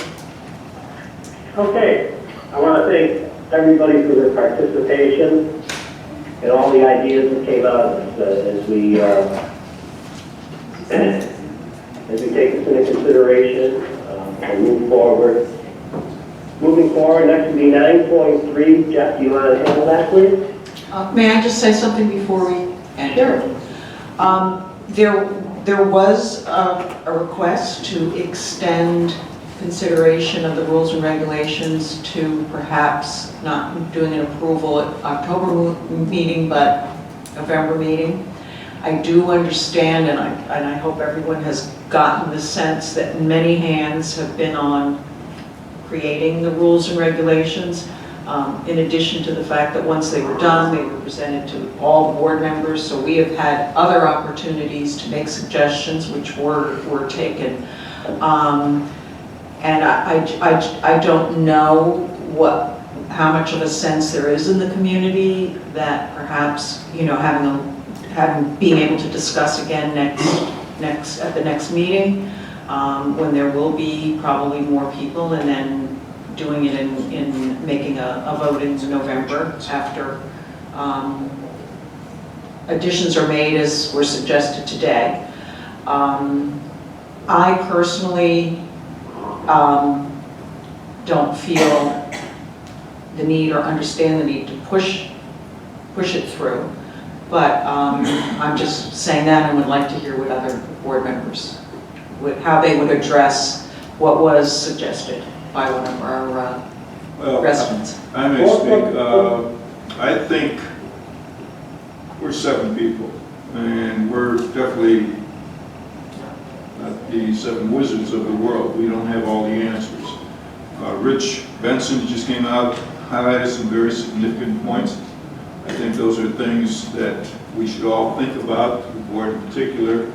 And in your comments, Karen, I agree with you 100%. I think there should be, and it's brought up by Steve, that maybe I know some aren't in favor of this, but a broad meeting with good advice and suggestions that maybe we've missed that we could be incorporated in these rules. Because once they're in the documents, they're there. And then it's going to take an amendment to remove or alter them. And rules and regulations can be changed constantly. So, you know, we got to be careful about it. I think Rich and Steve got valid points, and I'm inclined to agree with you, Karen, that we should have some kind of broad meeting. I think we should have a delay of some sort. I think the best solution to this would be is to have a separate, distinct meeting to discuss this issue alone. Okay? Set it up before the end of October meeting. That way, everybody that has an interest in that issue can come just to decide or discuss what they feel is necessary. Throwing it in with a whole bunch and having people come in and listen to all of this that have heard it before, and also give us the ability to just address the issues as they come with the rules and regulations. One meeting, one specific area, we work on that, then, okay, we could set it up make the modifications, all right? And if we can do that, maybe we could fit it into the end of October meeting and still have some ability to pass it in November. But to have it and couple it with the next general meeting doesn't make any sense to me. But I think we have to make the provision to have additional input. I haven't spoken yet, and whoops, there I go again. I agree with everybody. The only modification in my mind is that we wait until early November, because there's still quite a few people that don't get down here till after the 1st of November. And I think we have plenty of time. It gives the TAC, Tennis Advisory Committee, an opportunity for another meeting. It gives us a full 30 days for review, have and Dave, it seemed to me that's where you were heading when you introduced this in the first place, that maybe what we need is a town hall meeting, but my only suggestion is that we do it early in November. And part of it is because some of us have a very busy October with budgeting and everything else, and I'd really like to get that out of the way first, and then the month between October and November, when we're reviewing the budget, it's pretty much an easy month in that regard. We can get back into this, get it as a separate meeting. I think Jerry's point's a good point. Let's have a separate meeting on it. Jim Carter? I like the discussion. One request, I'd like Rich Benson to join this team of people working on this, because he hit on some very critical issues in terms of getting this uniform. And so before we go to the public hearing, I would like to see that time get together, rework this stuff before we go into that meeting. Thank you. Jeff? Yeah, I'd like to say that I agree with what's been said, there's no hurry. But one of the things I want to ask the folks here, and I don't know how to reach everybody else in the community, is between now and the time we do this again, you don't have to wait until a meeting to give us your suggestions. Email your suggestions to us so we can look at them, we can talk about them, and make a decision, and then bring it back to the community when we have our open meeting to discuss all these issues. So please, if you have anything that you want to say it, send it to Paul in an email, and we'll discuss. We'll take a look. Thank you, Jeff. I'm very pleased with the conversation that's transpired here. I think this is going in the right direction. For the benefit of Rich Benson, just ask Jeff Randall how much nitpicking I do with drafts. There's a lot of comments that I make too, so it's kind of funny that you brought that up. But it's good info to have. So I think then I think we've gone through that, and we'll carry on from there. So that would bring us then to 9.3. Approval of proposed amendments to section 403, 501, and 510 of the bylaw. Jeff? Yes. This is fairly, I think, simple. The purpose of these amendments is to clarify who can be a director, and that's basically it. It's who can be a director. We've taken the existing provisions and we've separated them for purposes of clarification. If the board approves this amendment, this will have to be filed with the county. We'll do it with our attorney. He's looked at these proposals. He has no issue with any of them.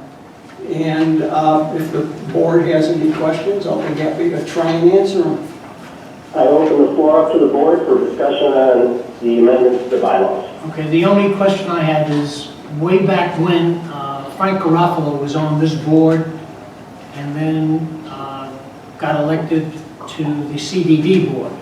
At that point in time, I don't know if we ever filed a change that said that a director on the foundation board could not act as a director for the CDD because there'd be a conflict. And everybody's agreed to that, but the fact of the matter is, the only time it happened is with Frank. And I think if we haven't got it in place in one of the amendments, and I've never seen it, to tell you the truth, we ought to incorporate it into this. It is incorporated. Look at subsection E. No member. Oh, okay, sorry. Good. I read it wrong. Okay, Good. that's the only thing. Thank you, Jerry. Any other comments? Yes, Jim Carter, I have a couple of comments. I would prefer we didn't vote on this today. Again, I think it's something the community, I would like them to be, have more people here understanding the issue, in the spirit of transparency, that more people will be aware of what we're doing. Although some of it may seem very routine, when we come to the last part in terms of committees, I have several questions about that, not so much about the issues of whether you should be, how you could be elected as a board of directors, but I do have issues on the one about committees. First of all, committees, it says in the bylaws that the original documents, there would be no more than 7. However, later on in another declaration, it was changed where there could be more than 7. And so now we're going back to, well, we should only have 7 members on a committee. Frankly, I think it's irrelevant the number of people that are on a committee. If people want to serve on a committee, let them apply and let them be approved by the board and let them do the business that they are charged to do. The committees, I also believe, need to follow state statutes and have their committee meetings announced. Anybody in Pelican Marsh should be allowed to go to any committee that meets here and make an input. So I would like to see that worked into this document so that there should not be a limitation on the number of people on committees. And I think committee meetings should all be noticed by state statute, just as board. Jim, let me respond. I have no issue if everybody wants to open it up to have as many committee members on a committee as anybody wants to have, that's fine. But with regard to the state statute, I don't want to start interpreting the state statute as to what it said about committees and who can be there and what the committee is talking about. I'm not making my point clear. I would just like to have committee meetings noticed so people could attend, the same as we do for board meetings. There's nowhere in the state statute that I'm aware of that you have to do that, but in the spirit of transparency and being open in the community, I just think people should have the opportunity to go to any committee meeting they want. It should be noticed. That's up to the board.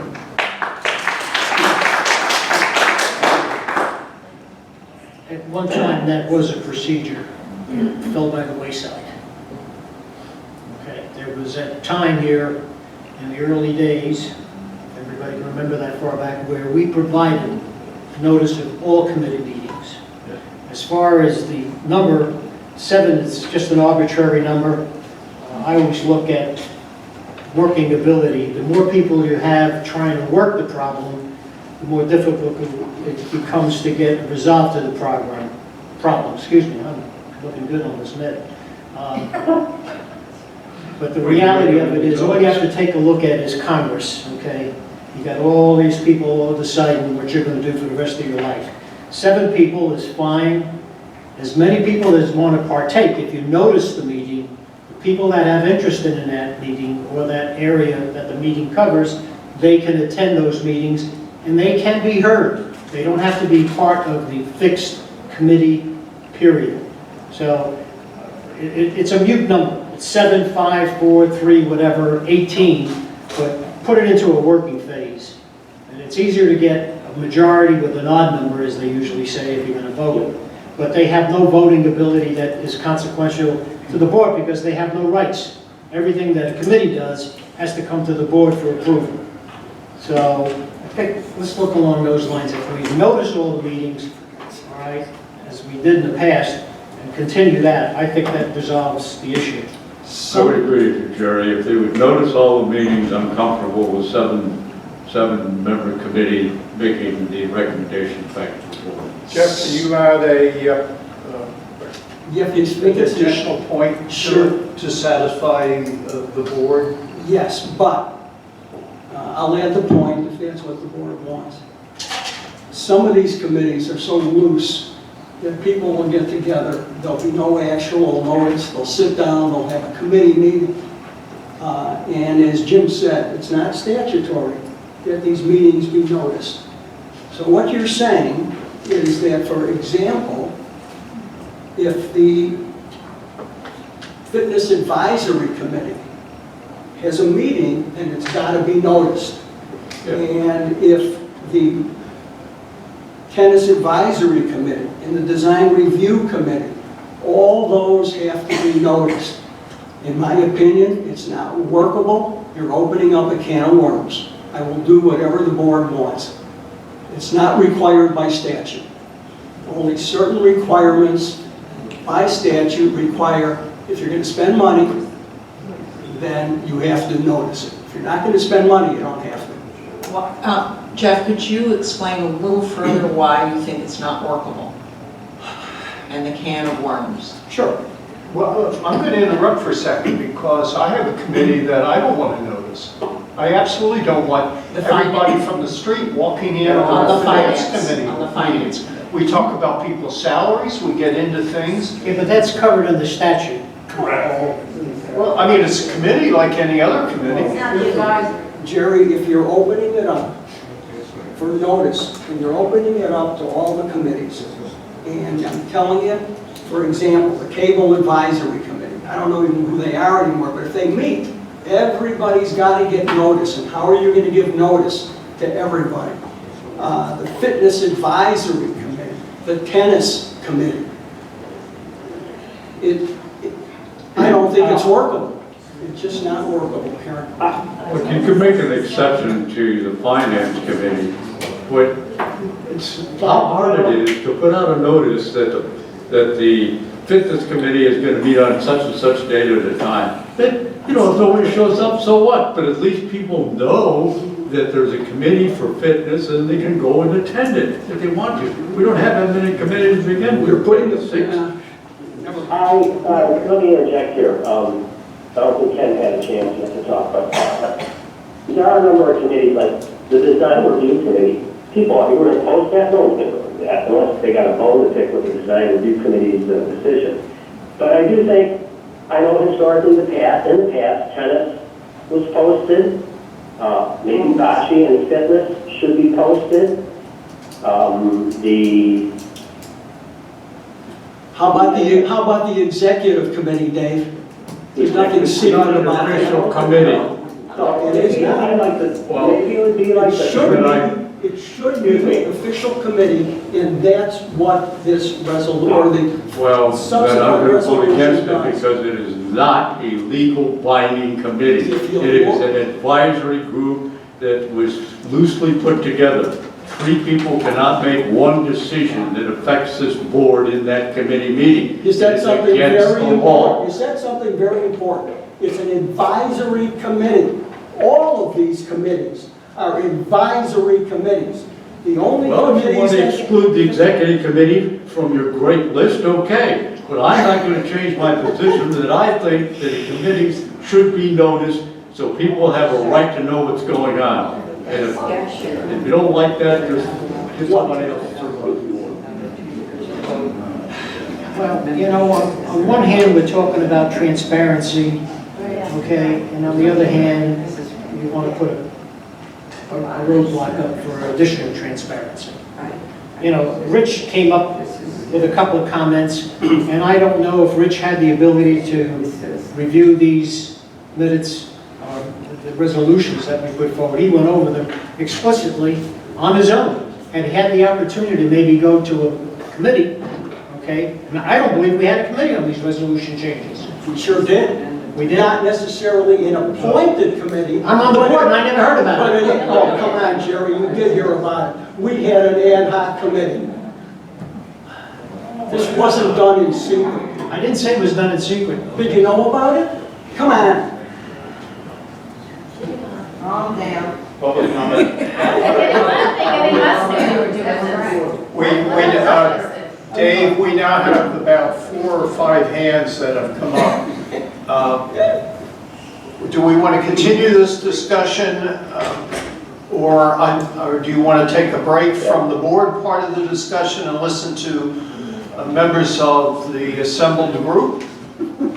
Well, let's do this. If there's a few residents that want to make comments, let's have them come up and make those comments. Let's hear what information is being presented, and then we'll go back to the board and we'll have conversation and see if a motion is made. I think that's a good idea, and Steve, being the person he is, had his hand up first. Okay. Come on down. He just likes being on the TV, I think. He's trying to hit his head on that screen and sue us. That was his shoulder.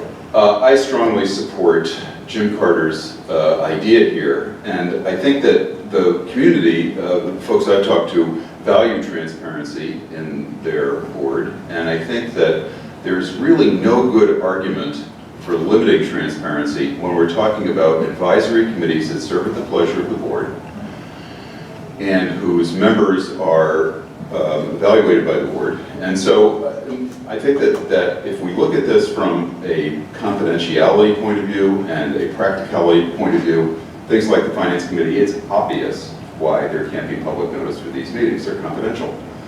Executive Committee, this is not an advisory committee of the board. This is a committee of board members.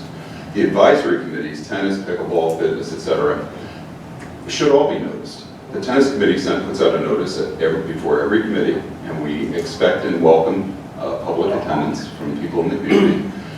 And I believe all the committees would do well to do the same thing. I see no justification for any committee to have private meetings as long as it's one of these advisory committees to the board. Thank you. Thank you, Steve. What do we have next, Ken? We're doing the round of our previous guides, so.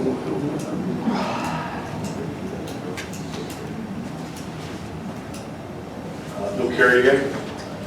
I have a question on 4.03A. Board directors shall be members of the foundation or natural persons of at least 21 years of age who occupies a unit as a resident either on a temporary or permanent basis, or spouse of a member who also occupies a unit as a resident or temporary permanent basis. So what you're trying to do is say if you rent the unit out, you have no right to be a board member, even though you are an owner and a unit owner within the Pelican Marsh Foundation. Is that what you're trying to classify there? Exactly. Can I ask you why, Jeff, you're trying to do that? That's the way the statute is written. That statute is written in the state of Florida? Or is that written by you? No, it's written by the state of Florida. You're sure about that? I'm not sure about anything. Okay.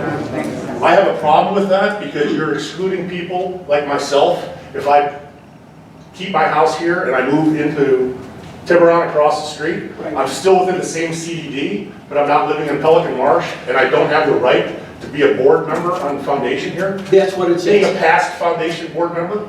That's what it says. It's clear. Now, it's up to the board as to whether or not they want to adopt this or not adopt it. I drafted it. The board has seen it. It's up to them. This is not a secret to anybody. I didn't say it was a secret. I'm just trying to see what the modus operandi behind this is. Why you're trying to exclude people who are owners, unit owners of Pelican Marsh, and keeping them from being on the board if they rent their unit out. Because the people, I think, who are members of the board should have an interest in the area in which they reside. If you don't reside within the community, then it's my opinion that you shouldn't be a director. That's just my opinion. You don't have to agree with me, but it's my opinion. One of the points raised in the past that we're trying to address is, for example, if you rent out on a full-time basis, you're no longer involved in the community because you give up your opportunity to be involved with the foundation to the person that rents. So the renter becomes the person that uses the facilities. And we had at least one occasion of an off-site person that was never around this community that decided to run for the board. And I think that those people are no longer qualified. They're not here, they're not involved in the community, they don't know what's going on. And to have someone like that on the board, to me, is a negative. I want people that are going to be on the board to be people that are an active part of the community. So that was one of the points that was raised as a part of why that was written in. I can appreciate that. However, I didn't use the word but, I hate that word. However, you're still an owner of a piece of real estate. You have an active role in owning real estate. And you also have an active role in being able to be a community member here as a owner of real estate. So I can see someone of your side. However, as an owner, and if I rent my house out and I move across the street, you're taking away my right, and that's an issue with me. Bill, we're not taking any rights away except the ability for you to be a board of director on the foundation. That's the only thing that gets eliminated.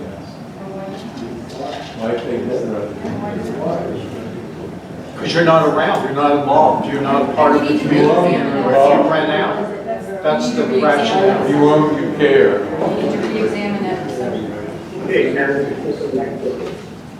Are there any other hands? I'm sorry.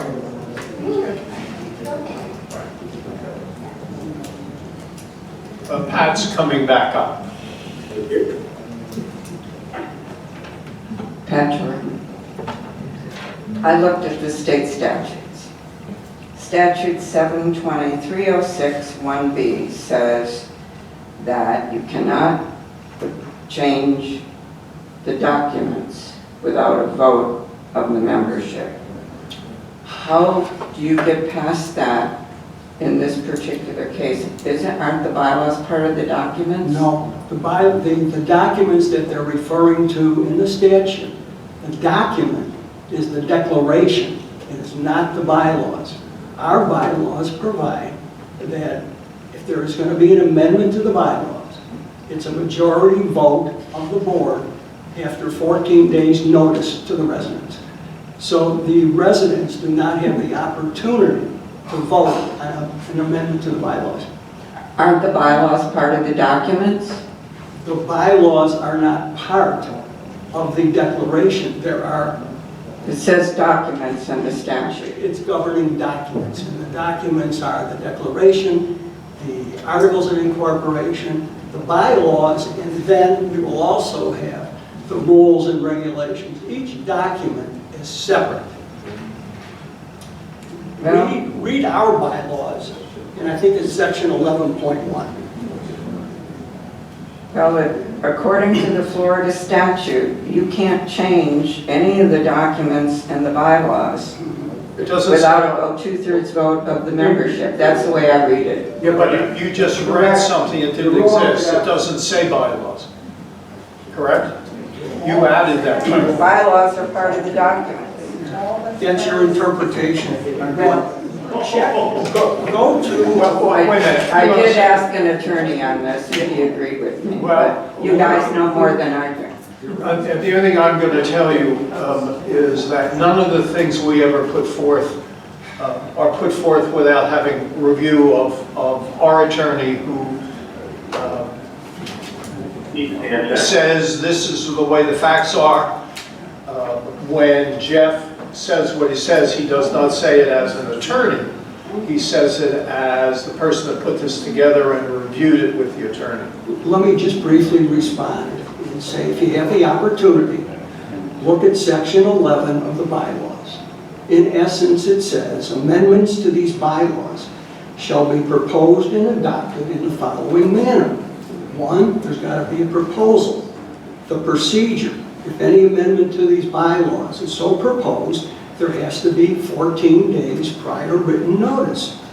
Vote, except as otherwise provided by law. A proposed amendment to the bylaws shall be adopted if it is approved by a majority vote of the board. Unless otherwise provided by law. You know, you can get your attorney, that's fine. Okay, let's move on from here. Is there any other resident comments? If not, I want to bring it back to the board and make a call. I'm sorry, Dave, somehow we missed almost all of what you just said. Okay, what I'd like to do is back to the board if there are no further resident comments. There are other residents, Dave. There are other comments. Okay, well, now let's go back there then. Come on up, Arthur. I can speak from here. Arthur, come on up. We want you on TV. We want you. You're going on tape. We want you on the record. It'll be on YouTube.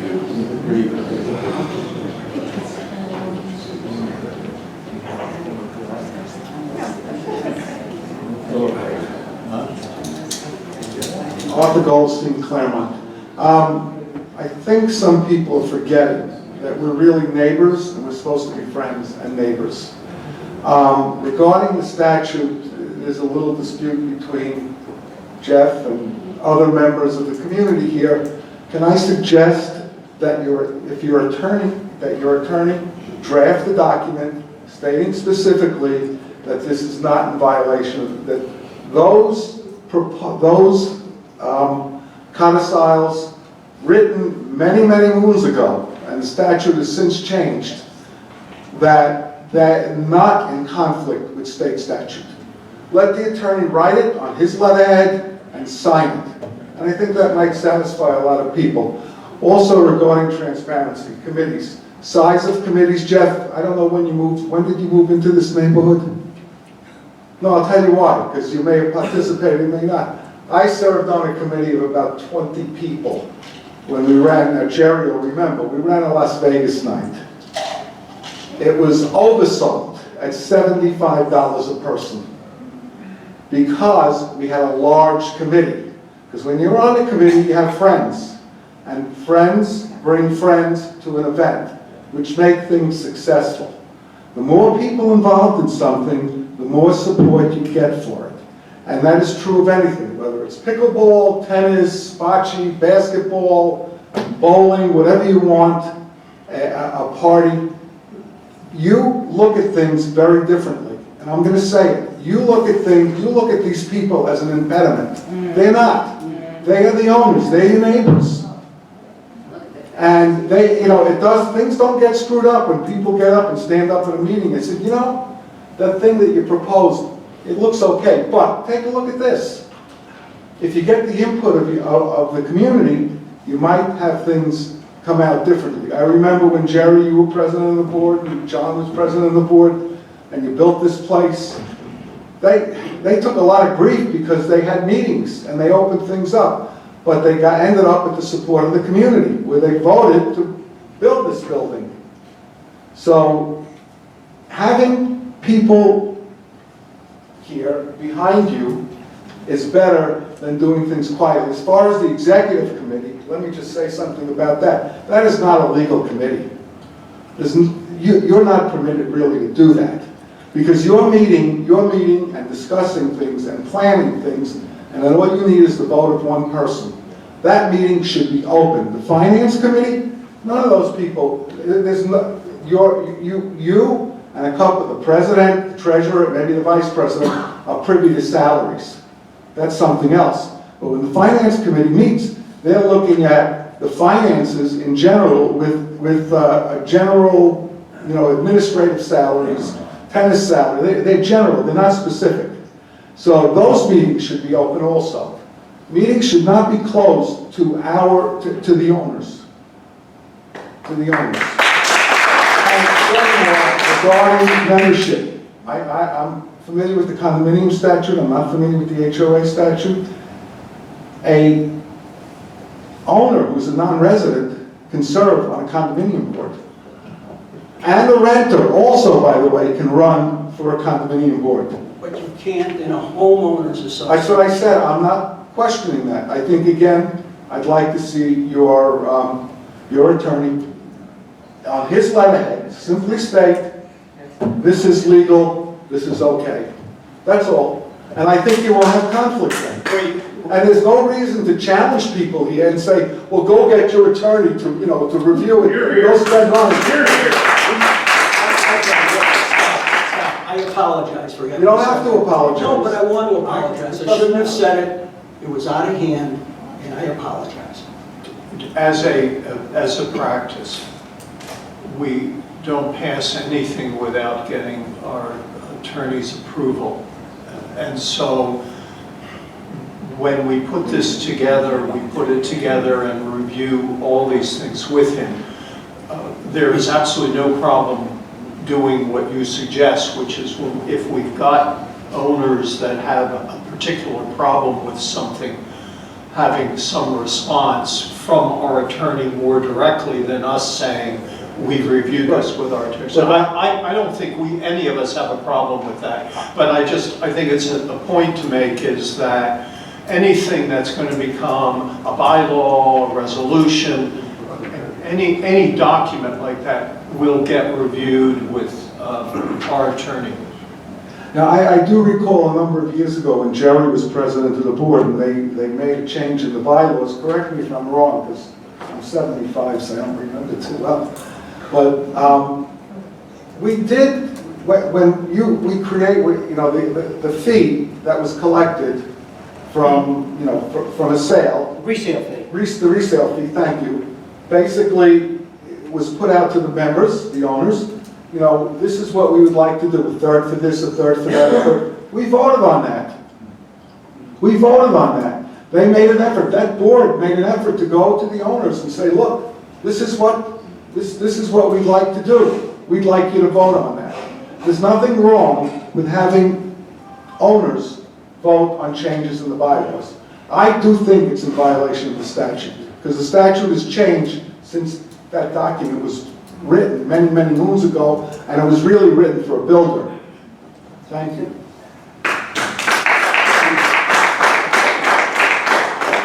Are there any other hands?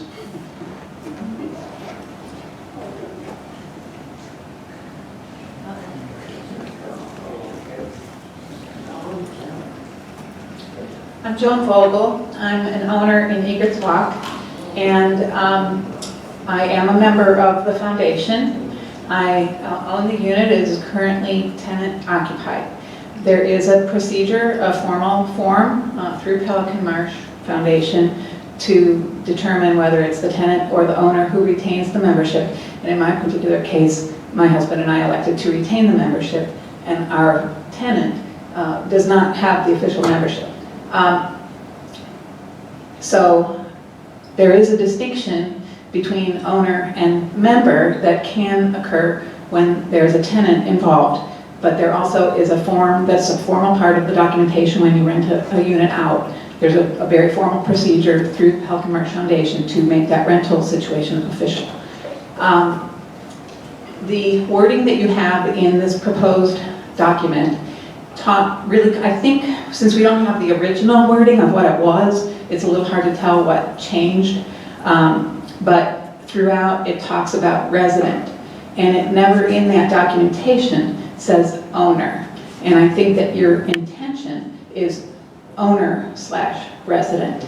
I spoke with Paul about it because my tenant receives these emails, which is another topic I'm going to talk about in a minute. The tenant is not a voting member of the foundation, has no vote, but they do receive the emails on all of this stuff, which is board business to the owners and members of the foundation, those who have votes, in other words. So the fact that my tenant received this information and they read it and said, we can run for the board and you can't, because it never says in this documentation that you have to be an owner. I read it a couple of times. And Paul explained to me that it was not in the document, so that it was in the definitions in another part of the document, which was not circulated with that. So nobody could tell that, and the people receiving it may not have been always the appropriate people to be receiving it. And my tenants who are not voters receive all of these notifications. And I think that you've got one email list for the whole, everybody in Pelican Marsh. And it could be that for board business, there should be a different, more limited email list to owners that would include all the tenants. We actually have two lists, one for owners and one for renters. Renters are only supposed to get just, activity stuff. So if that's the case, we'll make sure that your renters are to the other level. We're only getting... She was present at this meeting. Okay, so we'll make sure that we get changed. Thank you. You said you had a second point? Yeah, kind of wove it in. Okay, I good. did the Thank email list and the absence of the version. Okay, thank About you. owner. I think it should say owner in that part too. I know it's in the definitions now because Paul told me that I never saw it. Okay, thanks, Jim. Go ahead. I just have 30 seconds. Rich Benson for the fourth time. No, third. Third? Okay. Who's counting? Yeah, the reason I'm here is that one, I have a fiduciary responsibility in this community, as we all do. We want to see it grow. And I really think the point about transparency is really important. Arthur said it perfectly. The more information you get, the better your decisions are going to be. And I think that's great. And also, you talked a lot about transparency. And I don't know who makes decisions to do things, but some things don't look as transparent as it could be. These rules and regulations, which are very important, all these people are here to hear them, were sent out 5 o'clock last Friday. And those of us who know about news and media, if you don't want people to read stuff, send it out Friday night at 5 o'clock, right? So, that doesn't sound like transparency. And if there was a committee, we didn't know about it. So, I read it. A lot of people here read it. That's why we're here. So, all I can say is I think the points about making people aware of committees, and if they'll want to come, they'll come. If they don't want to come, they won't come, And if you think they're bothering you, then change the rules so that you can talk about private things in private and public things in public. But public things should be talked in public. Rich, this topic, and the amendment, the bylaw was posted over 2 weeks ago, if I remember correctly. But you were I'm talking about rules and regulations, Dave. Pardon me? He's just referring to rules and regulations. I think we're on bylaws now. I have no comment on that. That's not why I'm here. I'm here to comment on the one that was sent out, proposed rules, regulations, and policies at 5 p.m. on the 13th that said click on it. That's all I'm talking about. For whatever it's worth, that only requires 48 hours notice. But see, that's not what I said. Okay, go ahead. If you want to be transparent, you don't go to the 47th hour. I would make a point about that because I think we got a bunch of things here that are in conflict with each other. Number one, we just finished putting this stuff together. We had a lot of people involved, including the 3 people that were here that are no longer here, Johan, Lynn, and Patrick, among others. This was meant to be the initial meeting. It was never meant to be a decision meeting. It was the first time that everyone had an opportunity for preliminary commentary with the idea of trying to understand where people's thoughts and minds were. And I think we certainly accomplished that. The second thing is we had said from the beginning, this is not a decision meeting with regards to rules and regulations. Let's get the feel for the way where people are and get some ideas. Let's open it up. The Attendance Advisory Committee had already asked for a delay.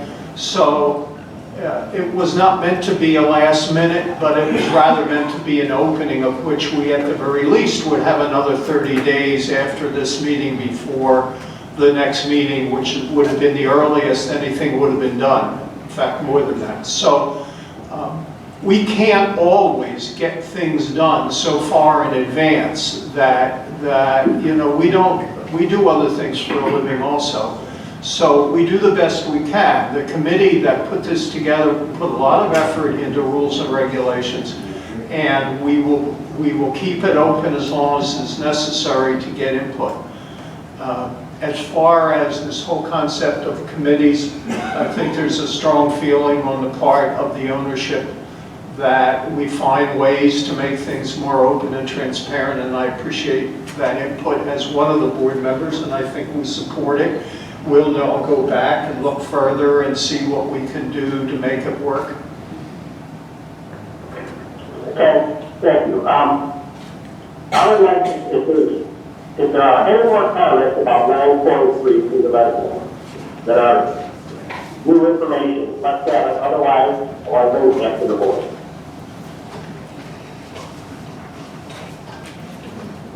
I have a suggestion.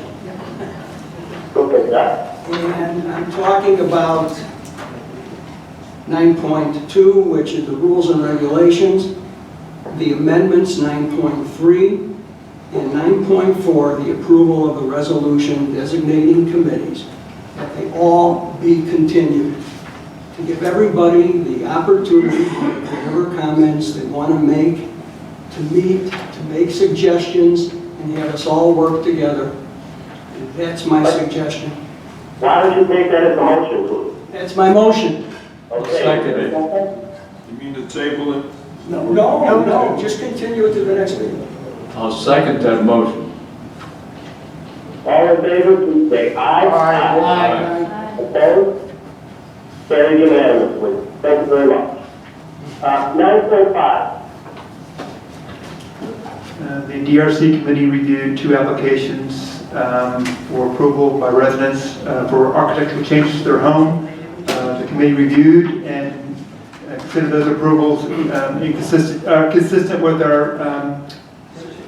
their rules. They're just giving to the board for approval, for official approval.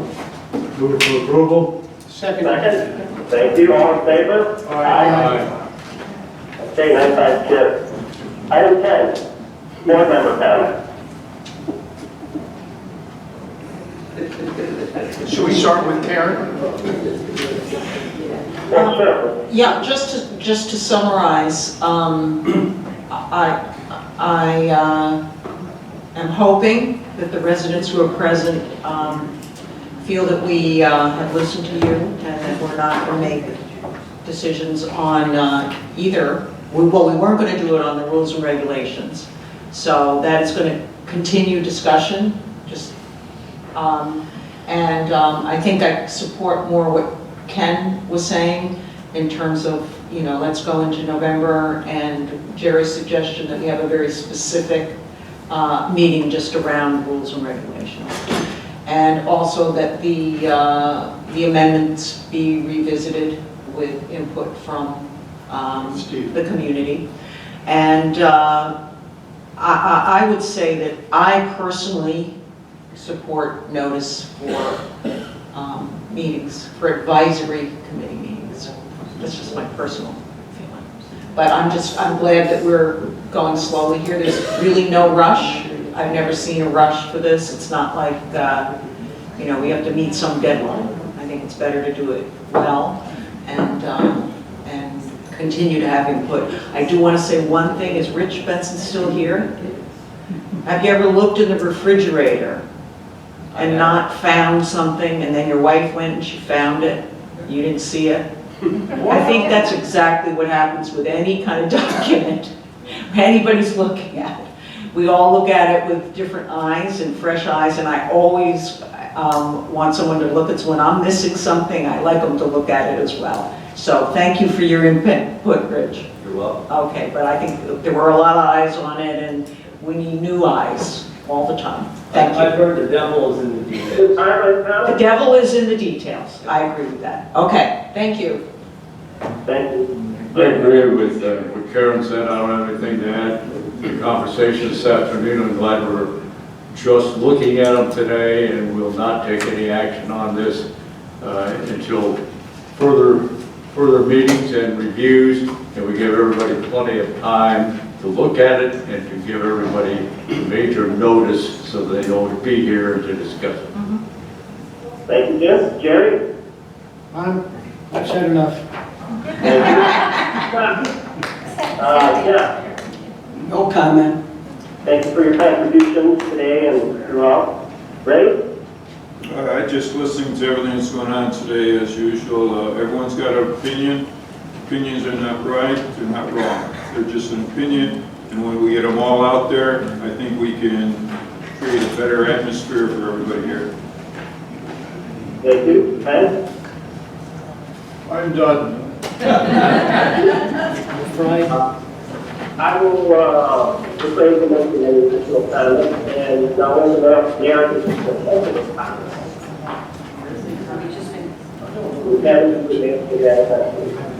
There's one.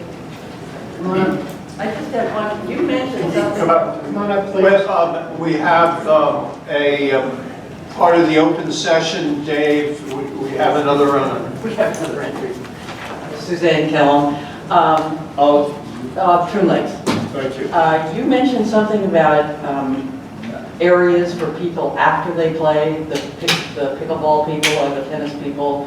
Are those spaces going to be enlarged? Because if we have the pickleball functioning and the tennis functioning, especially on season, after tennis, there's not going to be enough room for everybody to even stand. Steve also started to bring that up, and I cut him off. And bike racks. Yeah, more bike rides, but you're encouraging people to ride. Well, don't cut me off, no. No, I'm just saying, So I was wondering where we are with that, if it's been given some thought, if there's a plan.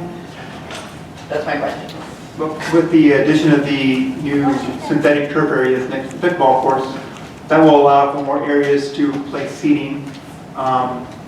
We obviously have some empty courtyard areas. I think the idea was to wait and see how pickleball takes off and see what the demand is, and then we would build appropriately, adding more chairs and seats as needed. We don't want to rush to judgment and put a lot of seats that aren't necessary, so we will definitely grow and build with the pickleball program with seats. He's the judge. So hands up, I make a motion to adjourn. Danny, Ken? The motion was just put on the table to adjourn. Is there a second? All in favor, please say aye. Aye. Thank you, everybody, for your participation today. Have a nice evening.